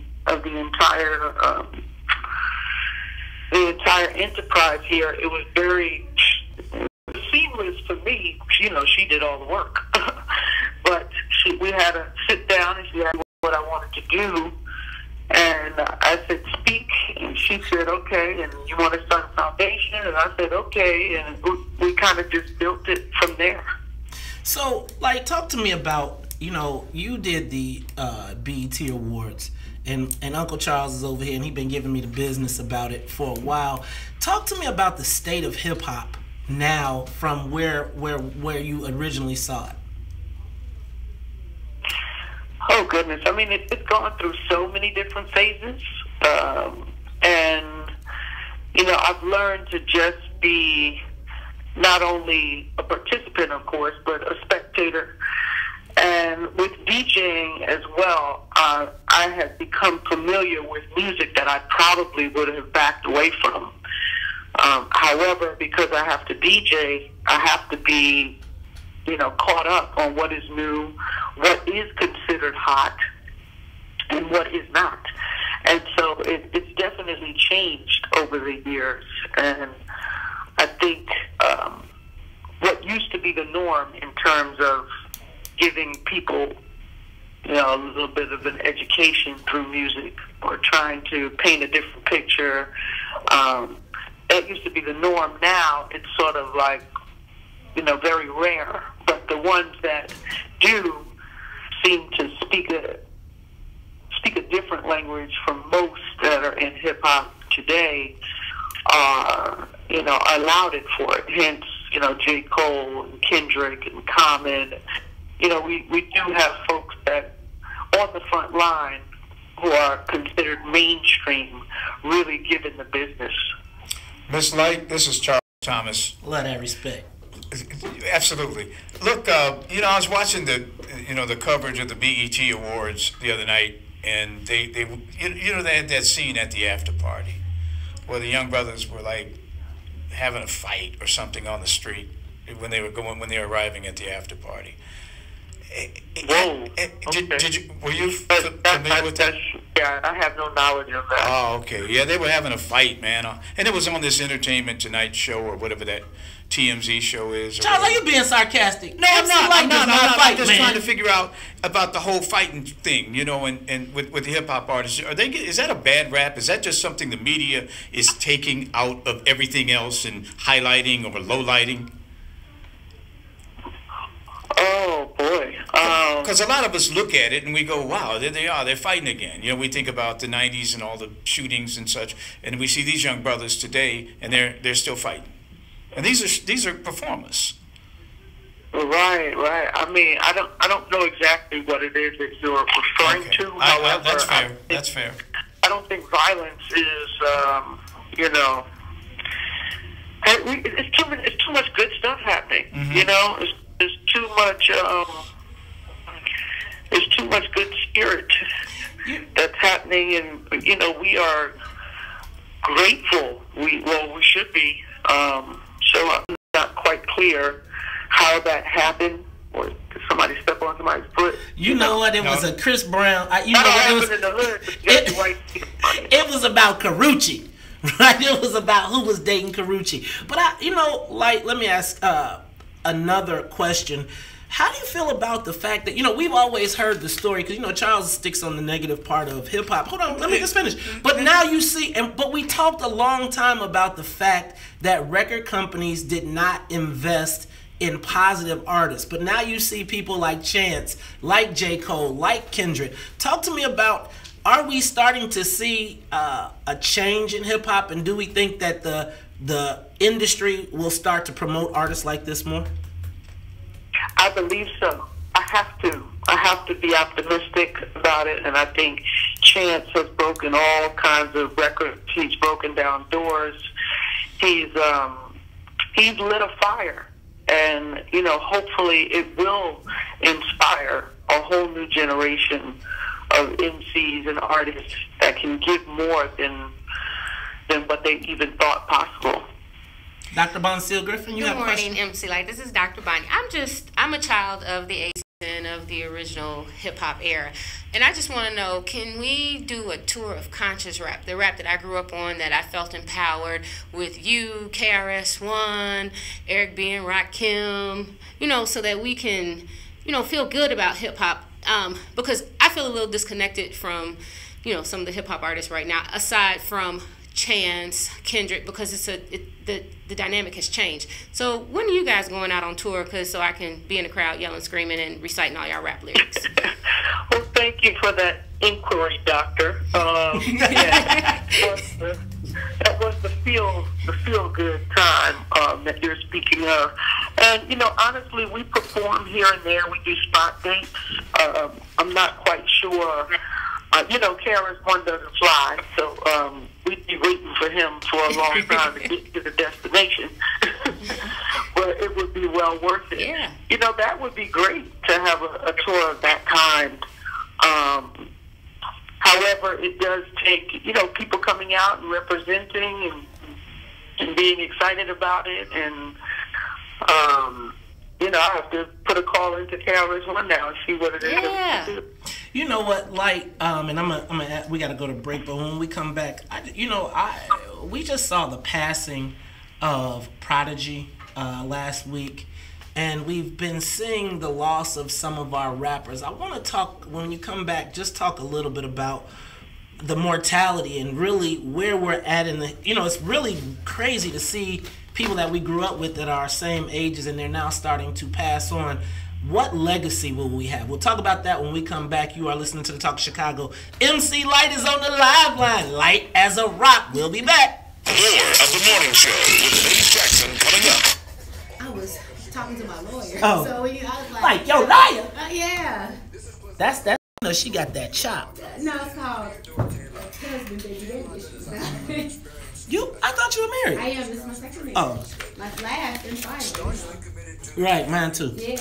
I did 16 years of labor and started over. Huh? I got out early. I was like, no, How long? My first marriage lasted, I would say, a good year. But now I'm happily married. We're going into year number 4. Oh, good. And so, sometimes, yeah, time ain't right. So I got married straight out of college. I got married right out of dental school. I got married right out. You know what? You know what? Though? I'll tell you what. Educated people going. All the people. The same person either. You know what though? What I've come to recognize is that, like, I'm looking at my college, like people who I went to college with, and all of the people, not all, but most of the people who got married straight out of college right now are like, I'm starting over. Yeah. I'm doing, you get your kids, you have them, and then you realize, like, damn, we was in college love. I'm going to tell you, when you come to, we was in college love, then you kind of fight, you deal with the kids, and then it's that moment when it's like, man, you grew up, or you changed, or you ain't the same. I don't like you. But then you got this investment because you got kids, you got all this other stuff, and so you know what I want to have. Oh no, I'm not going to even say that. But I want to have a topic. One of these, I think I'm gonna do a podcast on it. You know what? I can't say it on here, but we'll talk about it. But I think there are so many people now. Like I got one of my frat brothers that's getting married to his second college sweetheart now, right? Like, I would just say it probably doesn't make sense to get married straight out of college. Like, because you have no clue of what's going on in the world. You do. You're still a kid. Right. You are technically a kid. Because culturally, the society does not support you the way it did in the 1940s and 50s when you did it. Right. Today it doesn't support you that way because things are different. And you have so many options. You still have to travel. Right. It takes so much longer to get established in a career. The world is a bigger place. It is. It definitely is. Like my mom, she has to think, don't do it before 30 for women. Man, you got a huge audience this morning, Maze. Man. On Facebook. Yeah. We banging on Facebook and on YouTube. This is really good. Okay.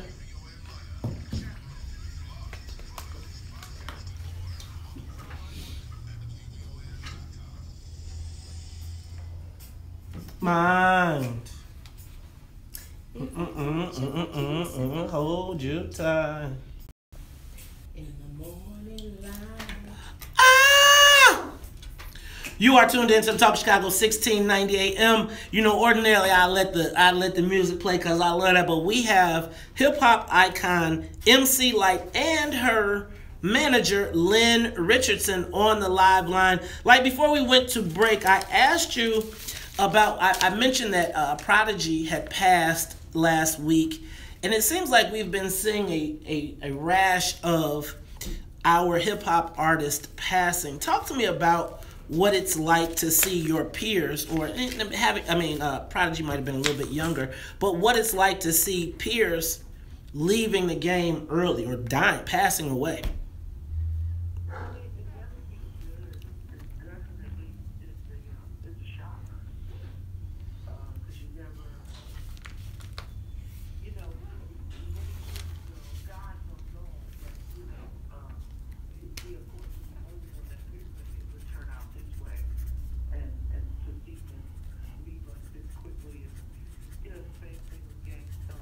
Right.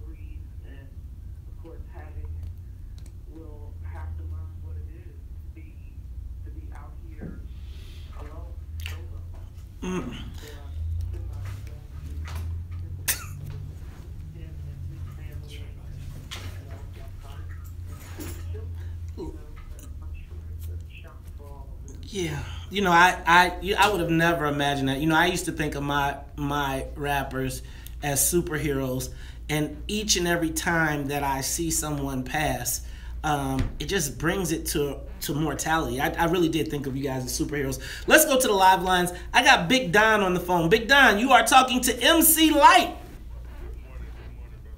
Good morning, Madam Lyte. I would just like to say that you inspired me back in 2006. You came to a concert here in Chicago in Washington Park, and I was going through a lot of things, a divorce, the death of my mom, and you sang Poor Georgie, and I just stood there and cried and looked at you and told you that I loved you, and I still do to this day. Thank you. Thank you so much, and I'm glad I was able to provide for you. Thank God. You know, that's God working, so thank you for the acknowledgement and calling in. You have a beautiful, beautiful life. MC Lyte, you know what? And you talk so proper.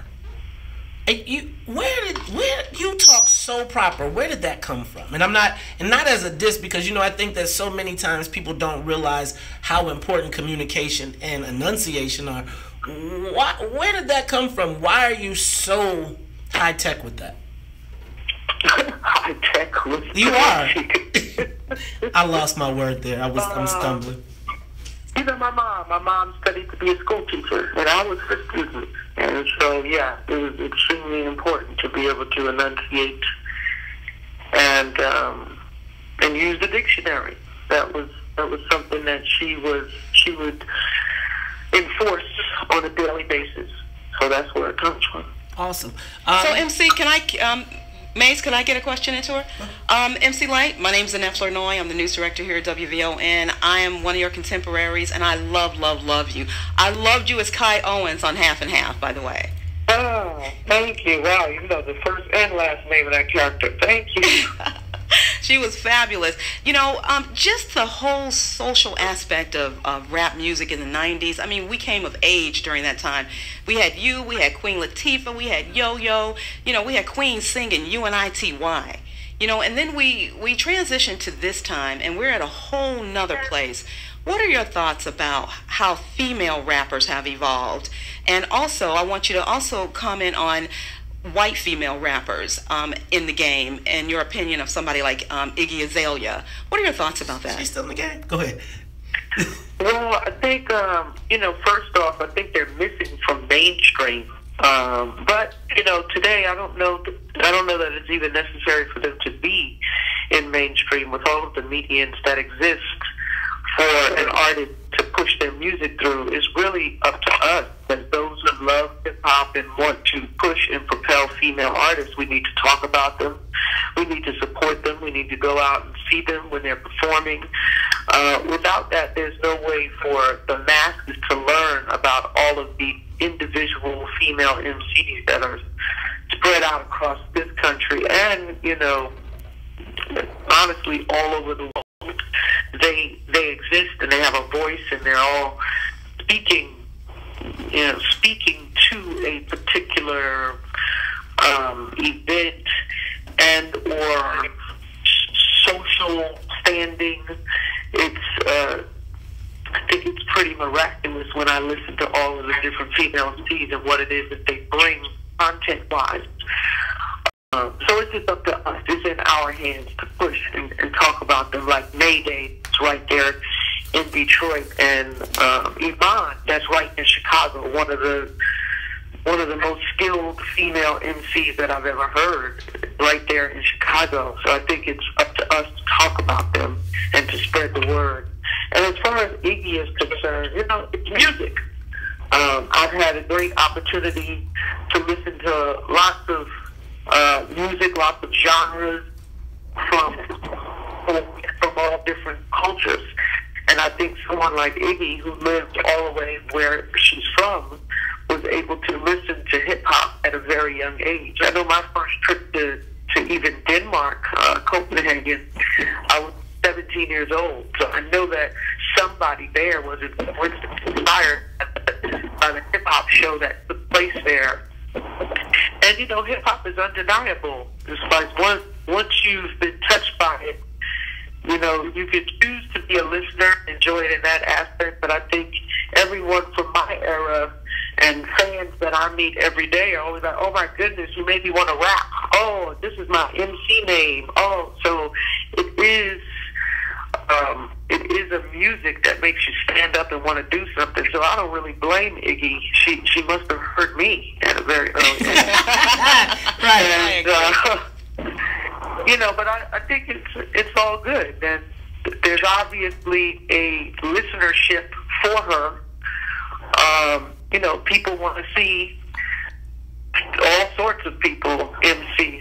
We've got French rappers now. We've got hip hop in every language you could imagine. So it's just that powerful. This conversation has been awesome, and I'm going to hope that we'll have the opportunity to get you back. Lynn, I apologize we were not able to get to you, but we will definitely, anytime you guys want to come back, please do not hesitate to call us. Ladies and gentlemen, MC Lyte, I want to thank you for taking time. I'm glad you came back, and I look forward to when you're in Chicago. Catch her at the Essence Music Festival this weekend. I'll be there. You better catch up with MC Lyte. Lyte. On my schedule. Lyte, thank you very much. Thank you for the love. Thank you for the continued love from Chicago, from WVON. And I look forward to seeing you on later. And I guess the guy was tired there. He didn't put up a fight. I was about to, pull out my gloves. But no. It's all love. Peace out. It's all love. It's all love. Yeah, it's all love. The next time y'all have me on this phone and don't say one word, it's going to be on and Lynn, you better check Uncle Charles next time. I don't know what happened to y'all this morning. This is not acceptable, but I love you anyway. Thank you so much. You are tuned into the Talk of Chicago. And if you don't like it, you can tell them Lynn said. We out of here. Peace. The Talk of Chicago and the voice of the... Her manager. But I mean, we didn't... What talk to her? I mean... She didn't say anything. Well, I mean... Want to talk to her? What she got to say? I don't know her. She actually did an interview and you dissed her too. What the hell did I do to her? Yeah, I don't understand. I'm not serious. Did they think that there was gonna be some kind of conflict? Oh hell no! Hell to the no! Like I'm gonna get in it with two black women on the radio. Oh hell no! Man, look, I ain't get to be this age by fighting with no two sisters on live radio.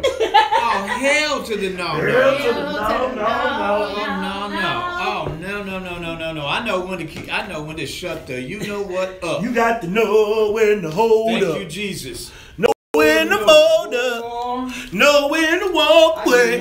Know when to run. Dr. Bonsil, you want to do one last commercial before you go? Go ahead. Sure. Hold on. I'm going to give you 2 cameras. You'll be on YouTube and Facebook. 2 cameras? Go. Sit Hello, down. Hello, everybody. Just reaching out to let you know we are here to take care of all your dental needs on the south side of Chicago. We have 2 locations. Ivory Dental Specialist, 1040 East 47th Street, 773-358-4350. Someone is there waiting to take your call right now. And Griffin Orthodontics for braces. 10019 Southwestern Avenue, 773-239-7696. See you there. We offer free consultations, flexible payment plans. We just don't take personal checks. And you can't get no hookup. Well, I mean, it depends on how. Well, we can. I got insurance. We can do insurance. We can do payment plans. But we do quality work. You do quality work? Yes, we do. Because you don't want the cheapest dentist. No, you do not. You do not want to get the cheapest dentist. You don't want to do that. You don't want to do that. Hell no. You look for a bargain. They ain't where you No. Get up in your mouth. I'm fine. They got to know what they're doing. I'm telling you. You're coming up to the taste, right? I wasn't because I was going to go somewhere, but I guess I got it. They said El Barton's going to do that, so I guess I got to do it now. You've never been. Light Skin Revenge. We do it every year. But they had us by the toilets Light Skin Brothers take it over. You know they do. Light Skin Brothers ain't got nothing coming. They take it over, man. They never did. It was Shoot, you better tell your sales rep then they ain't on their part. You better get on that. We're going to get you some of that. We're going to get you some of that Hill Harper cream to get the ash. Then we're going to go get you some of that Ultra Natanola.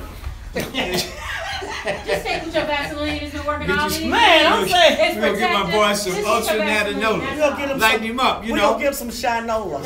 Baseline. See you guys. Take Bye, care now. Doc. We'll see you See you next later. Hell no. You got a paper? To the no. Yeah, she got one right there. I didn't mark it up. Oh, yeah, thank you. All right, y'all. We out of here today. Hell no. To the no. Hell no. Hey, y'all, I'm still here. Still kicking it with you. Trying to wrap up. My cameras are going to go off very shortly.